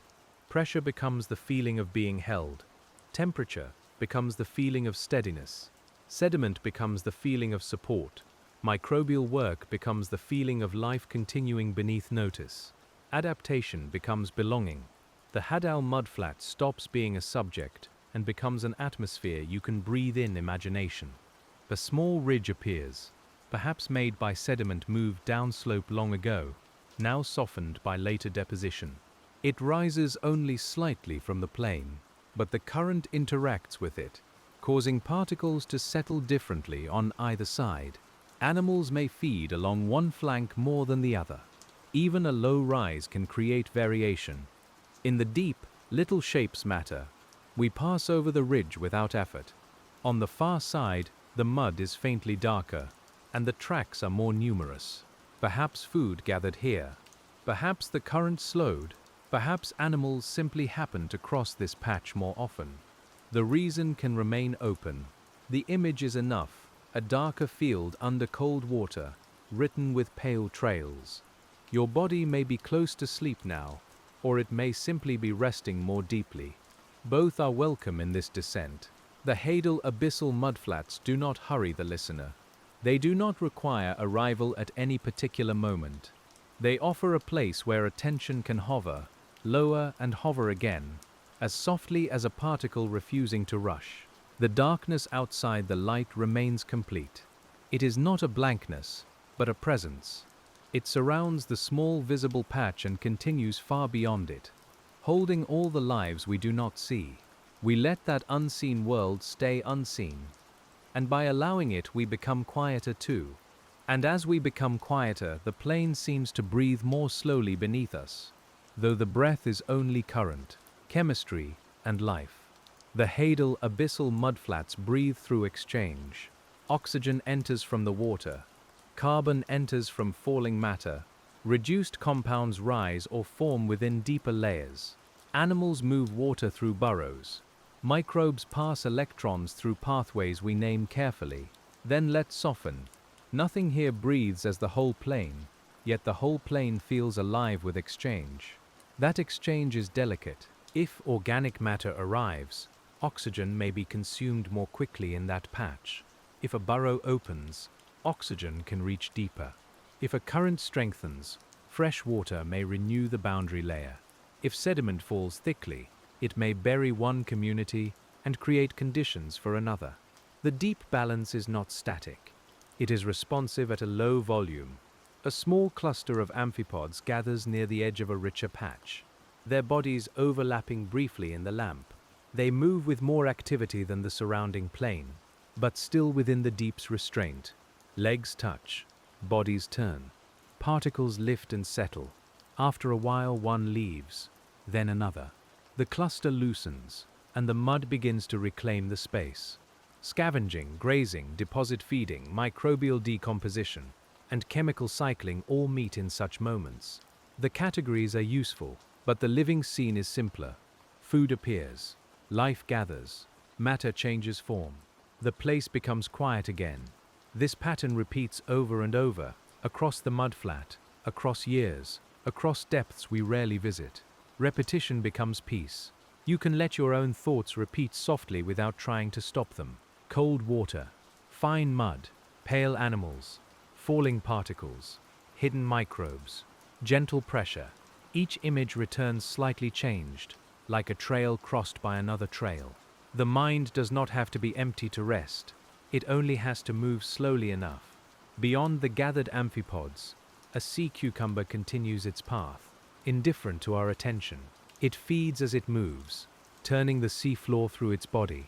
Its trail crosses the fading edge of the patch, and then the plain opens again ahead of it. And as the plain opens, we follow the long path of that quiet feeder into darker water, where the mud seems endless again. The HADAL Abyssal Mudflats ahead are wide and low.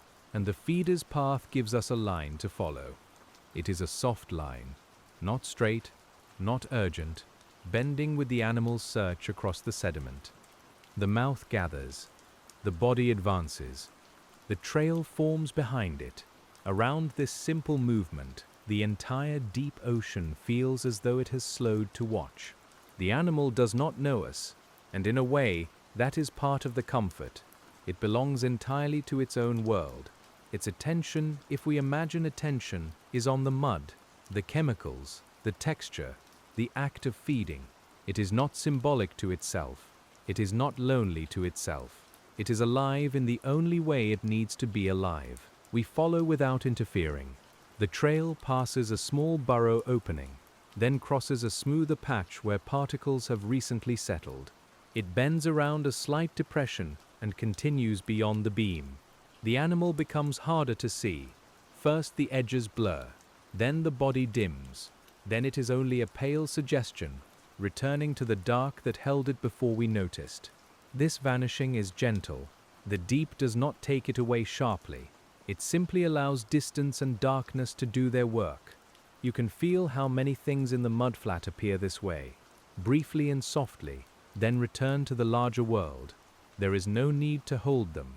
Their return is part of the rhythm. Where the animal passed, the trail remains for a time. It is a narrow history of feeding, a line of altered sediment in a field of old silt. Microbes may respond, tiny grazers may cross, particles may settle into it. The trail will become less distinct, but for now it gives the plain a recent memory. We linger on that memory, and the water around it grows darker in feeling. The cold is unchanged. The pressure is unchanged. The mud is unchanged and changed at once. This is the HADAL way, continuity made of small alterations. And as that trail begins to soften behind us, we drift onward, following not the animal now, but the quiet it leaves in its wake. And in that wake, the mud seems to remember the body that crossed it, while the water above grows smooth again, as if nothing has been disturbed at all. The trail is not only a mark on the HADAL Abyssal Mudflats, it is a changed strip of habitat, a narrow place where grains have been lifted, turned, swallowed, and returned. Microbes will find new surfaces there, and tiny animals may cross the softer line as they move through the dark. You can feel how even one slow passage becomes part of the plain's future. We drift beside the trail until its edges begin to blur. The sediment does not rush to cover it, but it receives the falling particles one by one. A pale flake lands in the groove. Another settles along the rim. A third disappears into a shallow depression where the feeder's body pressed down. The track remains visible, yet it is already becoming less separate from the mud around it. This is one of the deep ocean's quietest comforts, the way it holds a sign for a while without making it permanent. In the HADAL Abyssal Mudflats, every movement matters, but nothing has to remain sharp forever. The plain lets events soften, it lets boundaries loosen, it lets the recent past become part of a wider surface, and we can rest inside that same soft letting. A small current moves across the trail, so faint that only the leaning particles reveal it. The current does not erase the mark. It only combs its loose grains into a gentler shape. You might imagine the water as a careful hand passing over a blanket, smoothing without haste, leaving the texture changed but still calm. Beneath us, the mud receives the touch, and as the trail becomes quieter, we continue along the plain, where the next sign of life appears not as a body, but as a small opening into the sediment. The opening is round, no wider in our imagination than the tip of a finger, and it rests in the mud like a dark pupil looking upward. Around it, the sediment is slightly raised, pushed out by a creature that works below the surface. You cannot see the animal, and that feels right. The HADAL Abyssal Mudflats are full of lives that reveal themselves only by the shape they leave behind, by the doorways they make in darkness. Water passes gently in and out of such openings, carrying oxygen and dissolved traces into the buried world. A burrow can be a place of shelter, a place of feeding, a place where the chemistry of the mud is quietly changed by the presence of a body. Along its walls, microbes may gather in films, using what the burrow brings from above, and what the sediment provides from within. The tunnel becomes a small extension of the seafloor's breathing. You may picture the animal inside as a worm, though many kinds of burrowers are possible. Its body presses through the fine grains, making a passage that holds for a time. It may turn, feed, rest, or open another branch. The mud is soft but not empty, and every movement below the surface shifts water, chemistry, and grain against grain. The opening stays still while we watch. No head appears. No limb reaches out. Still, it feels alive because it is a maintained absence, a space made and kept by living work. In a world where so much seems continuous, a little hollow can be as meaningful as a hill. It tells you something is within. A few particles fall into the rim and slide toward the dark center. Perhaps they settle inside. Perhaps a faint water movement carries them along the burrow's wall. We cannot follow them, but we can imagine the path continuing down, curving under the mud, where the visible plane becomes a hidden interior. And as our attention follows that interior, the sea floor above us seems to widen and darken, while the life below becomes more intimate and close. Inside the mud, space is measured differently. There are no open horizons, only pores, tunnels, surfaces, and films. For the smallest animals and microbes, the HADAL Abyssal Mudflats are not a broad plain at all, but a network of mineral walls and water-filled gaps. A grain of silt can be a landmark. A film of bacteria can be pasture. A chemical gradient can be a road made of scent. The cold enters these spaces completely. It is not colder below the surface in any dramatic way, but the same deep steadiness fills every pore. The pressure does too, wrapping the water between grains as surely as it wraps the open ocean above. Life within the mud is therefore close and enormous at once. Close in scale, enormous in the forces that shape it. That contrast is part of the HADAL calm. A nematode threads through the spaces between particles, slender and pale beyond seeing. Its world is touch and chemistry, the resistance of grains, the presence of microbial food, the faint direction of oxygen or organic matter. It does not need eyes for a horizon it will never use. It belongs to a buried landscape, a small traveler in a darkness underneath darkness. When we imagine such a life, we must lower the scale of wonder. Not the trench as a vast chasm now, but the pore as a room. Not the long mud flat as a field, but the film on a grain as a place of feeding. The deep allows both scales to exist together, and our minds can drift between them, slow and unforced. Above the hidden pore world, the open mud remains still. The burrow opening is just one dark dot in a grey plain. Yet knowing what lies beneath it changes the way the whole seafloor feels. It becomes layered with unseen motion, with quiet chambers and tiny passages, all held under the black water. And as we rise back in attention from the burrow to the surface, the plain offers another sign, a cluster of delicate marks where small feet have crossed. The marks are light, almost dotted, and they move in a soft arc across the HADAL Abyssal Mudflats. A small crustacean may have made them, perhaps an isopod or amphipod touching down as it searched the surface. The track is not straight, because scent and texture are not straight. The animal followed a language spread through mud and water, turning when the message changed. You can imagine its antennae moving slowly, tasting the darkness. Each touch gathers information, the chemistry of a patch, the direction of a trace, the nearness of something edible or familiar. In the deep, touch and smell blend into a way of knowing that is far more reliable than sight. The mudflat may look blank to us, but to a creature with the right senses, it is patterned and readable. The dotted trail crosses a smoother area, then pauses near a slight mound. Perhaps the animal fed there. Perhaps it only inspected the place. The marks grow closer together for a short distance, as if the body slowed, then wider again as it moved on. Even without seeing the creature, we can feel its attention changing across the sediment. This is a gentle kind of storytelling. It does not name every cause, and it does not force an ending. It gives us a movement, a pause, a curve, and a departure. The HADAL Abyssal Mudflats are full of stories like that, almost too faint to disturb sleep, yet steady enough to guide the mind downward into stillness. The trail fades into the edge of our light. Beyond it, the creature may still be moving. It may have stopped under a lip of sediment, or lifted slightly into the water, or followed another trace into darkness. We allow it to continue unseen, because the unseen continuation is part of the piece here. And as that small traveler disappears beyond our attention, the current carries a faint drift of particles over the place where it passed.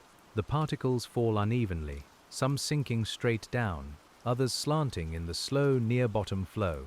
They are the finest kind of rain, silent and cold, made of mineral dust, organic fragments, and microscopic remains. On the HADAL Abyssal Mudflats, such rain is not background. It is the gentle supply line from the rest of the ocean, the ongoing arrival that keeps the bottom connected. A particle may have begun as part of a plankton cell far above, in light so distant that it feels like another world. It may have been eaten, released, broken, colonized by bacteria, joined to other particles, and carried downward through thousands of meters of water. By the time it settles here, it is transformed, yet some trace of its origin remains as energy, as matter, as a small offering to the mud. The descent of particles is not uniform. Some gather into larger aggregates and sink faster. Some are consumed before reaching the floor. Some dissolve into the water and become part of chemical cycles. What reaches the HADAL mudflat has already passed through a long series of changes, and the animals here receive only the softened remainder. But the remainder is enough. You can imagine the plain under a long, sparse snowfall that never becomes white. It lands without wind, without chill beyond the constant cold already present, without the brightness of surface snow. The flakes are few, but they continue over time. In the deep ocean, time turns scarcity into habitat. It lets small arrivals become a steady presence. A sea cucumber trail catches some of the falling particles. A burrow rim catches others. A microbial film traps still more. The mud does not receive the rain evenly, because the animals and textures of the seafloor create small differences. Each difference becomes a new condition for life. The plain is simple at first glance, but never simple for long. And as the marine snow settles into those small differences, we drift toward a patch where the sediment has a faintly mottled look, as if life and chemistry have been quietly painting it. The mottled patch lies low on the HADAL Abyssal Mudflats, marked by subtle changes in gray, tan, and shadow. Some areas may hold more organic matter, some may be more recently disturbed, some may have different microbial communities near the surface. The colors are muted under artificial light, and in natural darkness they would be unseen, but the differences still matter. Microbial activity can change the chemistry and appearance of sediment. Where organic matter is richer, oxygen may be used more quickly, and reduced compounds may form closer to the surface. Where animals mix the mud, fresher and older grains may be brought together. These processes create a quiet patchwork, not bright like a garden, but patterned in ways that the deep animals can sense and use. A small worm might favor one area of the mottled patch, while a crustacean explores another. Deposit feeders may move through it, sampling the surface as they go. Microbes bloom and fade according to what is available. The patch is not a single object, but a shifting set of conditions, and that shifting is slow enough to feel like breathing beneath the sediment. You might notice how peaceful it is to imagine colors almost disappearing. On the surface, color often asks for attention. Here, color withdraws into tone, and tone withdraws into texture. The HADAL world does not need to be vivid to be full. It is full in its gradients, in its faint marks, in its soft transitions from one kind of mud to another. The mottled patch passes beneath us, and the plain beyond looks smoother again. Yet now we know that smoothness may be only a distance effect, a way the mind simplifies what it cannot resolve. Up close, every place has detail. Up close, every grain is a small world, and as the details soften with distance, we follow the mudflat toward a place where the current has shaped low ripples in the sediment. The ripples are subtle, long and shallow, nothing like waves on a beach. They lie across the HADAL Abyssal Mudflats as gentle ridges, made by slow water moving fine particles over time. Their crests are rounded, their troughs faint, and the whole pattern is subdued enough that a sleepy eye might mistake it for shadow. Still, they show that even here, water has direction. A current strong enough to shape mud does not need to be swift. In the deep, persistence can do what speed does elsewhere. Grain by grain, the flow lifts, carries, and drops sediment, arranging the surface into low forms. Animals crossing the ripples encounter slightly different slopes, pockets of particles, and microhabitats along the ridges. The plain becomes textured by movement that may be barely felt. You can imagine the current brushing past us, cold and even.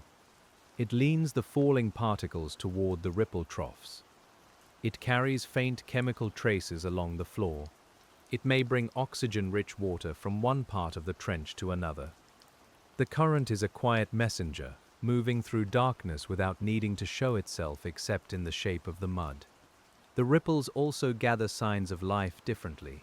A track may curve along a trough, where movement is easier or food has collected.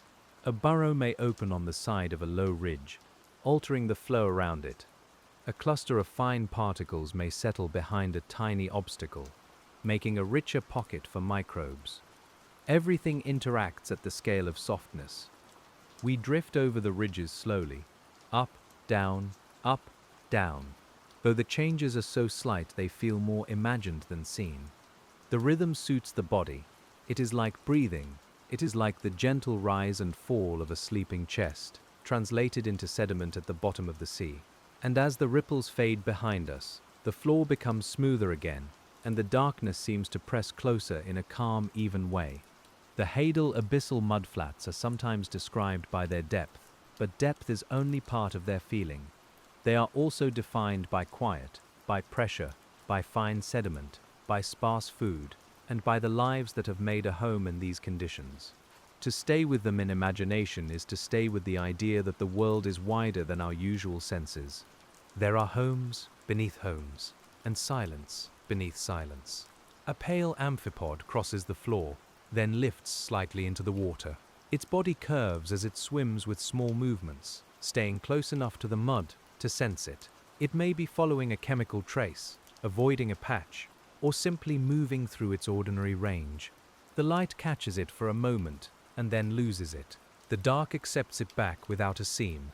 Amphipods are often among the most noticeable HADAL animals when baited instruments arrive, because they can gather in numbers around rich food. But away from such unusual events, many are simply part of the roaming life of the plain. They search, feed, and vanish through cold water.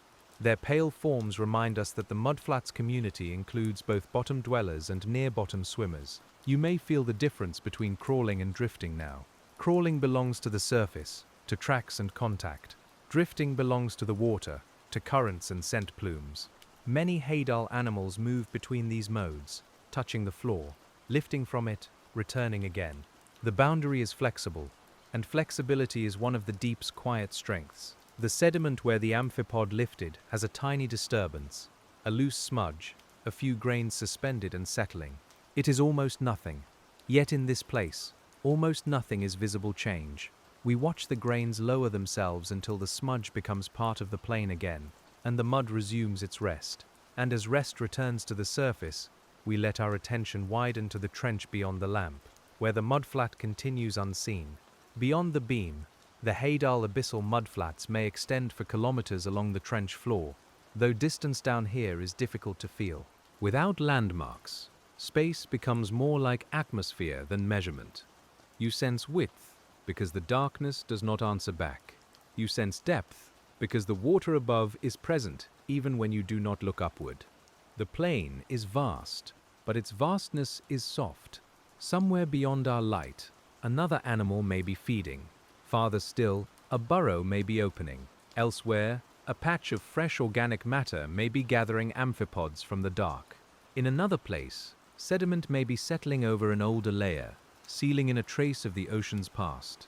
The mudflat is not uniform stillness. It is many small activities spread so widely that the whole feels calm. This kind of spacious activity can soothe the mind.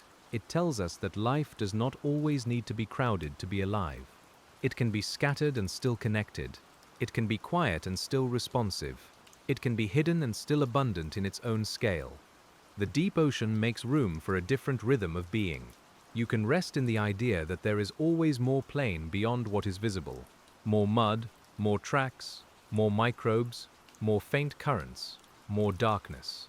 Not more in a demanding way, but more in a steady way. The way night continues beyond the window. We do not have to see it all.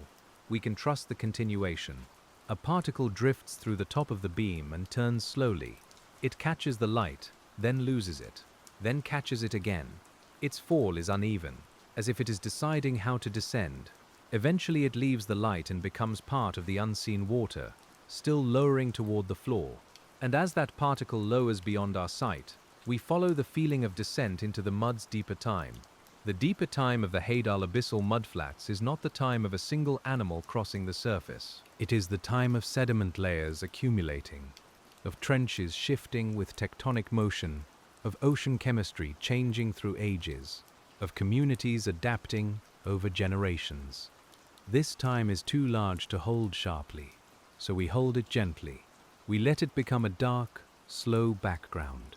The trench itself may continue to evolve as plates move, earthquakes occur, slopes adjust, and sediment is redistributed. These processes can happen suddenly in geological terms, yet the mud eventually folds them into layers and surfaces again. A disturbance may leave a deposit becomes habitat becomes marked by life. The deep has many ways of returning to quiet. Life also has deep time here. Lineages of animals and microbes have adapted to pressure, cold, and darkness through long histories.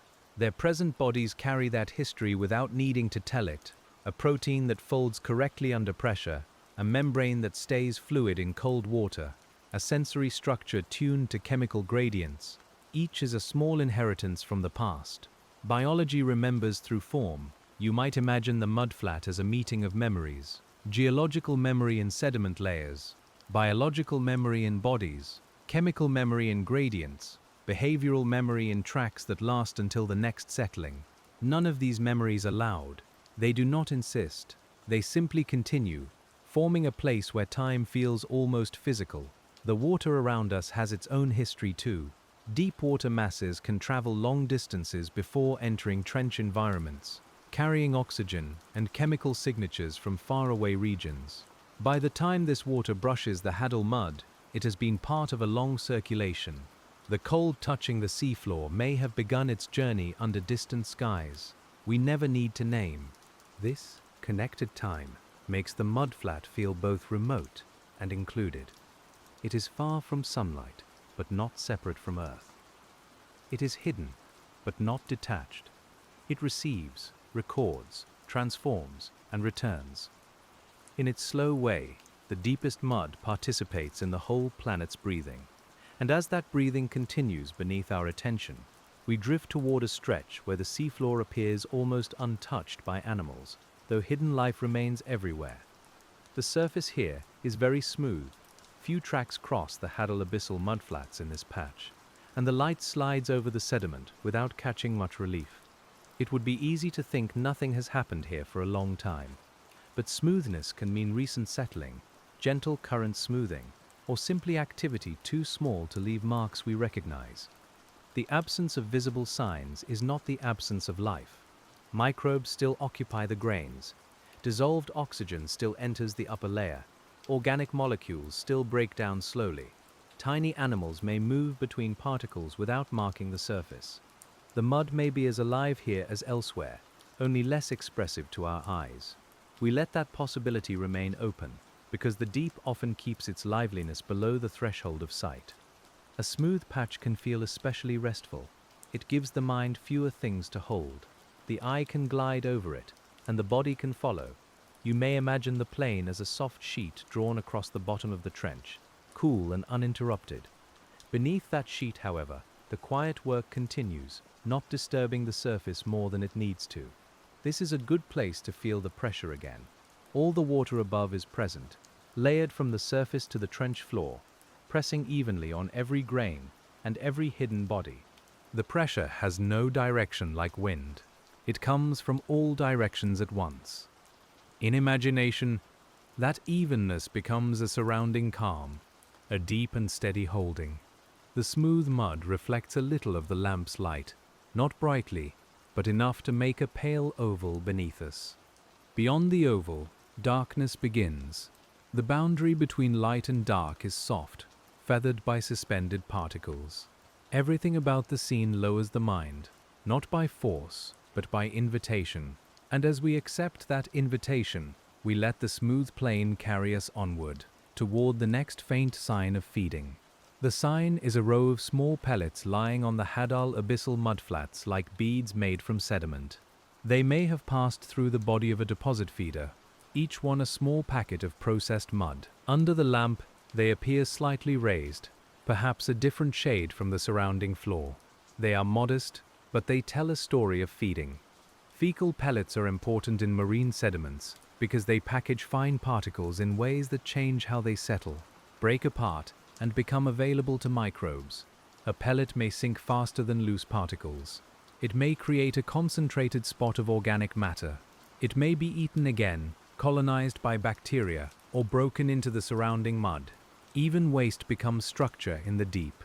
You can picture a small animal feeding earlier, taking in the surface, extracting what it could, and leaving these pellets behind. Later, microbes began to coat them. Later still, another tiny grazer may pass over them.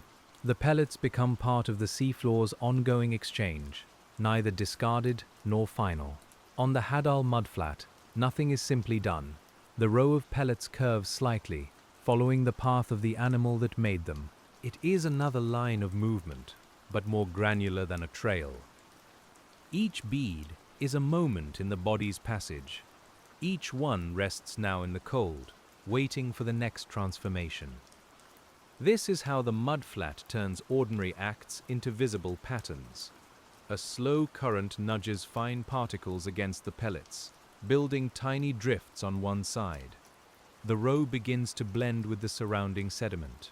It will not vanish at once. It will become less distinct, then part of the surface, then perhaps buried. We watch that gradual return without needing to see it completed. And as the pellets settle into their next form, we drift over them and continue into a darker, quieter stretch of the trench floor. The darker stretch may hold slightly more organic matter in the upper sediment, or it may only seem darker because of the lamp angle. Either way, the HADAL Abyssal Mudflats here feel richer in tone. The mud absorbs light rather than returning it. The surface looks soft and faintly uneven.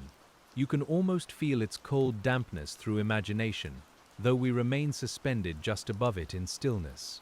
A worm trail crosses the darker patch, then disappears beneath a shallow dusting of newer sediment. The trail may have been made hours ago, or much longer, depending on currents and deposition. Time is difficult to read from a single mark, yet the mark still carries presence. Something moved here with enough pressure to leave a line, and the mud has not fully taken it back. In darker, more organic-rich patches, microbial respiration may be more active, using oxygen and changing the chemistry near the surface. Animals may be attracted by the richer food, or by microbial films that develop there. The patch becomes a small center of transformation. It is not bright, but it is busy in its low, hidden way. You may notice how the word busy changes when it enters the deep. It does not mean noise, haste, or crowding. It means many processes continuing at once, each in a subdued register. Microbes metabolize, tiny animals graze, sediment shifts, dissolved compounds move. The result is not agitation, but depth. The mudflat can be busy and peaceful. A pale animal rests near the edge of the darker patch, half buried and almost still. It may be feeding, waiting, or conserving energy. Its outline is softened by sediment, and the lamp makes it appear more ghostly than it probably is in its own world. We let it remain unnamed, because sometimes a shape is enough. And as we leave the darker patch behind, the water above the mud grows clearer, and the plain opens into a quieter distance. Clarity in the deep can feel strange, because even clear water becomes black when light is absent. Around the HADAL Abyssal Mudflats, suspended particles may be sparse in some moments, allowing the lamp to reach a little farther. The visible floor extends, pale and low, before dissolving into darkness. You can feel distance without seeing an edge. The dark itself becomes the horizon. In this clearer water, small movements stand out more distinctly. A particle turning, a crustacean crossing the beam, the slight lift of sediment from a burrow opening. Each motion appears, then fades, with long pauses between. The pauses are not empty. They are part of the rhythm, giving the mind room to release its grip on each image. The soundscape, if we imagine one, is mostly internal. The low hum of deep instruments, the soft continuity of water, the remembered beat of your own heart. There are no surface waves here, no rain striking the sea, no wind across foam. The HADAL Mudflat exists below all that weather, in a region where the upper world has been translated into pressure, cold, and falling particles. This depth does not reject the surface. It receives what the surface sends after distance has made it gentle. Even the loudest storm above may reach here only as changed sediment, altered currents, or a delayed pulse of organic matter. The deep is an old transformer of events. It turns the world's brightness and motion into calm. A soft-bodied animal crosses the far edge of the light and vanishes before we can know it. That brief appearance is enough to remind us that the mudflat continues beyond our circle. We do not need to follow. The plain is large, and our attention can remain slow. And as our attention remains slow, we sink in feeling toward the relationship between darkness and rest. Darkness on the HADAL Abyssal Mudflats is complete in a way surface night rarely is.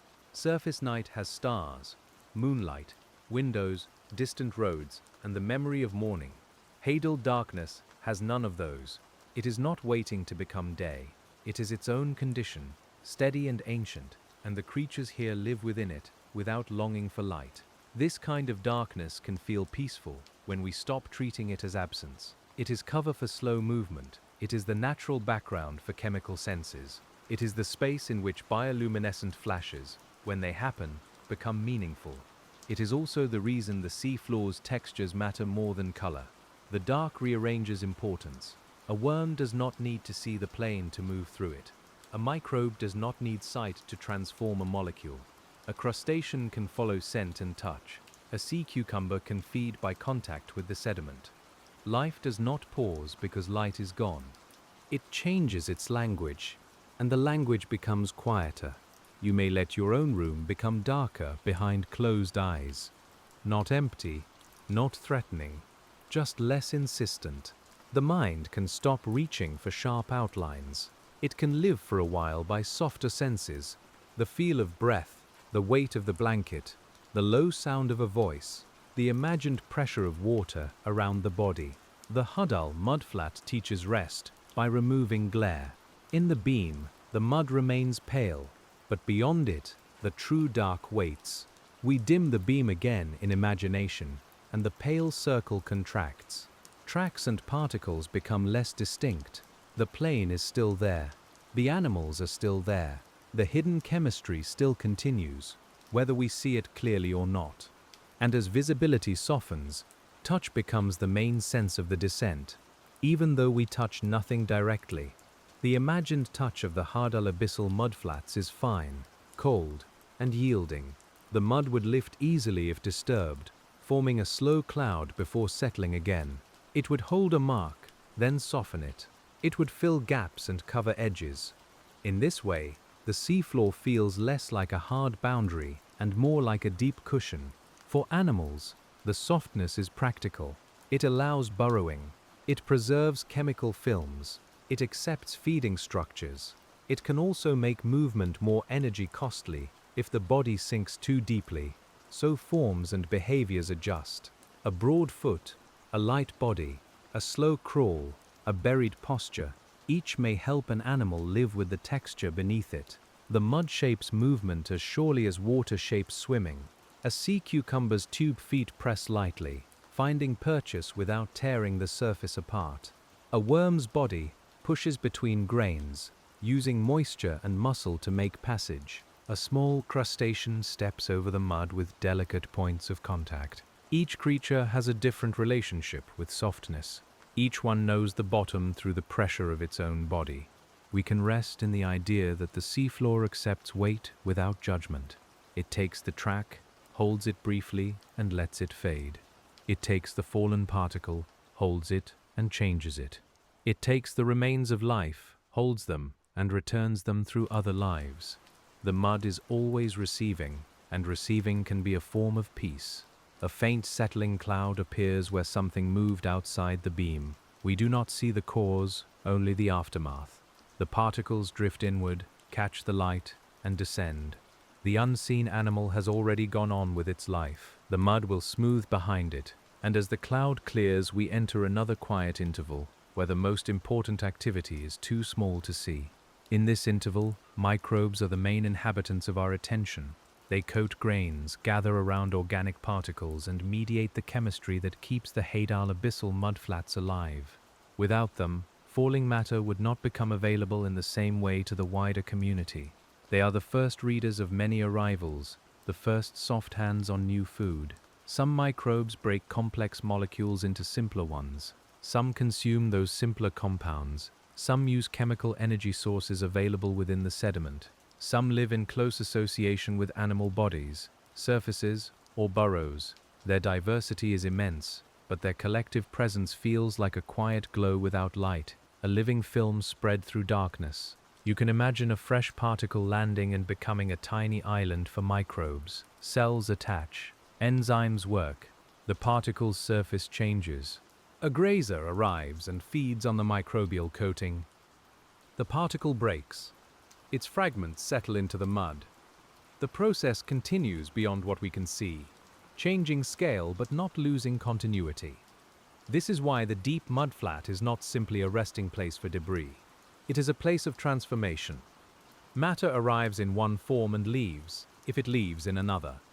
Carbon becomes microbial biomass, animal tissue, dissolved compounds, buried residue, or breath returned to the water.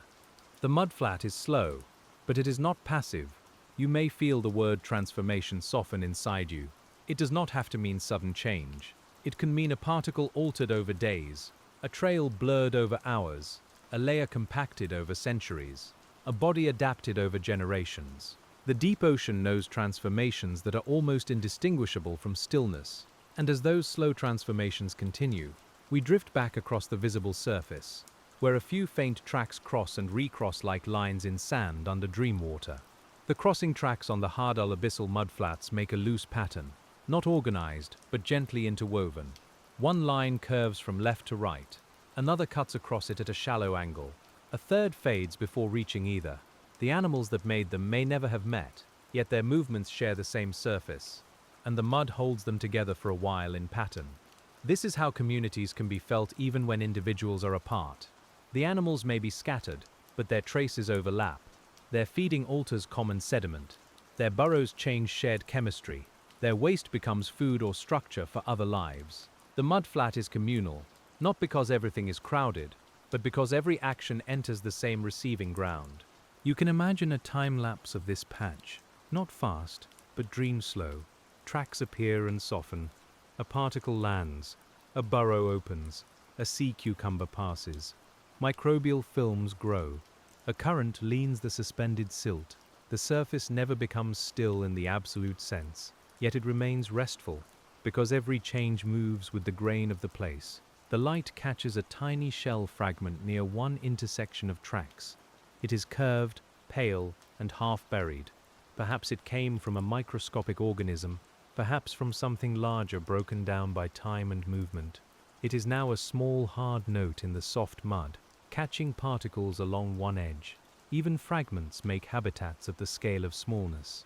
A grazer passes near it, perhaps using the slight raised edge as a surface to explore. Microbes may coat the fragment differently than they coat surrounding grains. The shell piece will eventually dissolve, break, or be buried, but for now, it participates in the living texture of the plane. Nothing here needs permanence to matter, and as the crossing tracks fade behind us, the mud opens into a broad, dim field, where the boundary between scene and sleep grows thinner. The HADAL Abyssal Mudflats now feel less like a place we are observing, and more like a place we are slowly becoming quiet enough to enter. The cold is steady. The darkness is steady. The The sediment is steady, the lives within it continue at their own pace, and our attention no longer tries to hold every detail. It drifts from sign to sign with ease. You may still hear the names softly: amphipod, polychaete, nematode, foraminifer, holothurian, microbe. Each name is a small lantern, but we do not keep the lanterns bright. We let them dim into their bodies, and the bodies dim into the mud. Science remains present, but it no longer feels separate from sensation. It has become part of the lull. The plain ahead is marked by a few low ridges, perhaps from old sediment movement or subtle current shaping. Their shadows are faint. The lamp moves over them as if over folded cloth. Between the ridges, fine particles have gathered, and maybe those troughs hold slightly richer films. A small animal crosses one trough and disappears into the next shadow. The deep is very good at making small things sufficient. One shadow, one trail, one slow body, one falling particle. Each image can hold attention just long enough, then release it. You do not need a story with a crest. You need only the next gentle detail, and then the next, and then the next. A current slides across the ridges and carries a scent from somewhere beyond the beam. We cannot know what the scent is, but an animal may know. In the darkness outside our circle, perhaps something turns toward it. Perhaps something waits. The mudflat continues its quiet listening, and as that unseen listener turns, we follow the current a little farther into the low, patient flow along the trench floor. The current along the HADAL Abyssal Mudflats moves like a slow thought through a sleeping mind. It does not hurry, but it connects one patch to another. It carries oxygen across the sediment surface, lifts fine particles, spreads dissolved cues, and bends the fall of marine snow. The whole plain feels gently linked by this near-bottom flow. Where the current slows, particles settle. Where it strengthens, the finest grains may lift and move. Around burrow openings, pellets, shell fragments, and animal bodies, the flow makes tiny eddies too small for us to sense directly. These microcurrents shape where microbes grow and where food accumulates. Even water that seems still is doing careful work. An amphipod may orient into the current, antennae forward, reading what the flow brings. A worm's feeding appendages may gather particles more efficiently from one direction. A sea cucumber may cross the current slowly, its trail leaning slightly as loosened grains drift away. The animals do not stand outside the flow. They are part of how the flow becomes habitat. You can imagine your own breath as such a current, moving gently across the inner surface of the body. It brings oxygen. It carries away what is no longer needed.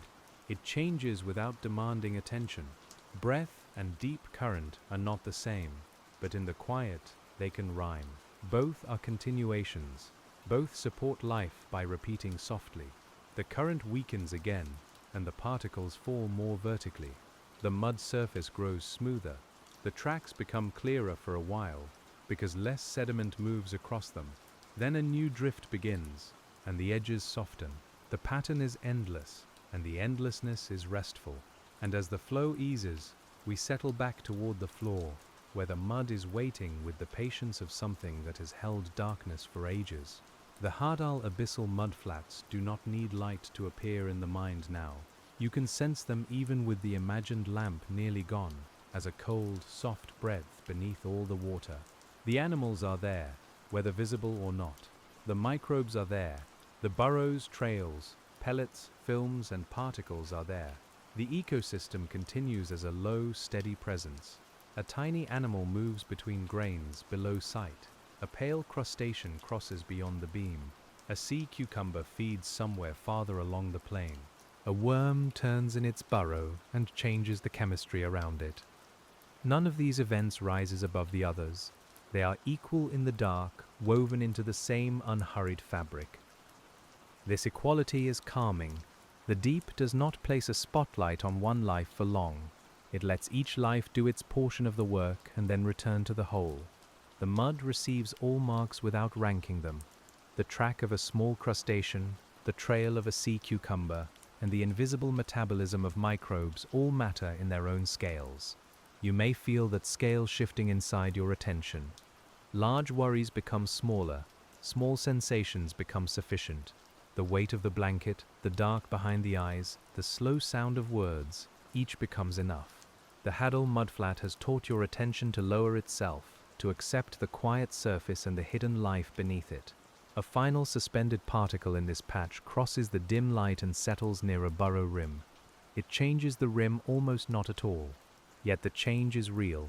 The mud accepts it, and the particle becomes part of the next minute, the next trace, the next slow transformation. And as that minute opens into the next, we continue across the deep plain, following the softest signs toward an even quieter stretch of the HADAL Abyssal Mudflats. The quieter stretch receives us without a boundary, only a soft lessening of marks, until the HADAL Abyssal Mudflats lie under us like a floor made from patience. The lamp is dim now, and the sediment shows only what it needs to show: a faint trail, a low burrow rim, a few pale grains settling out of the water. Somewhere beyond sight, a small body feeds, and somewhere beneath the surface, microbes continue their hidden work. You can let the pressure become weightless in the mind, because it comes evenly from every side. The cold is steady, and the dark is complete, and the mud is no longer something we are approaching, but something that has already accepted our quiet attention. A particle falls through the last of the light and touches down without sound. The plane receives it, as it has received so much before. There is no need to look farther now. The deepest floor is here, soft with ancient sediment, alive with small unseen motions, and calm beyond the reach of weather. The HADAL Abyssal Mudflats keep their lives gently, in burrows and films, in pale tracks and drifting scent, in bodies that belong to pressure and darkness. We rest beside them without asking them to become brighter. Far above, the surface continues with wind and light, but down here, those things have become only a distant memory folded into falling snow. The mud holds the memory quietly, grain by grain, and the water holds us quietly too. Your breath can slow with the settling sediment, and your thoughts can soften into the same deep stillness. At the bottom, there is only the fine, cold plain, the patient dark, and the slow work of life going on unseen, while everything that has been falling finally comes to rest.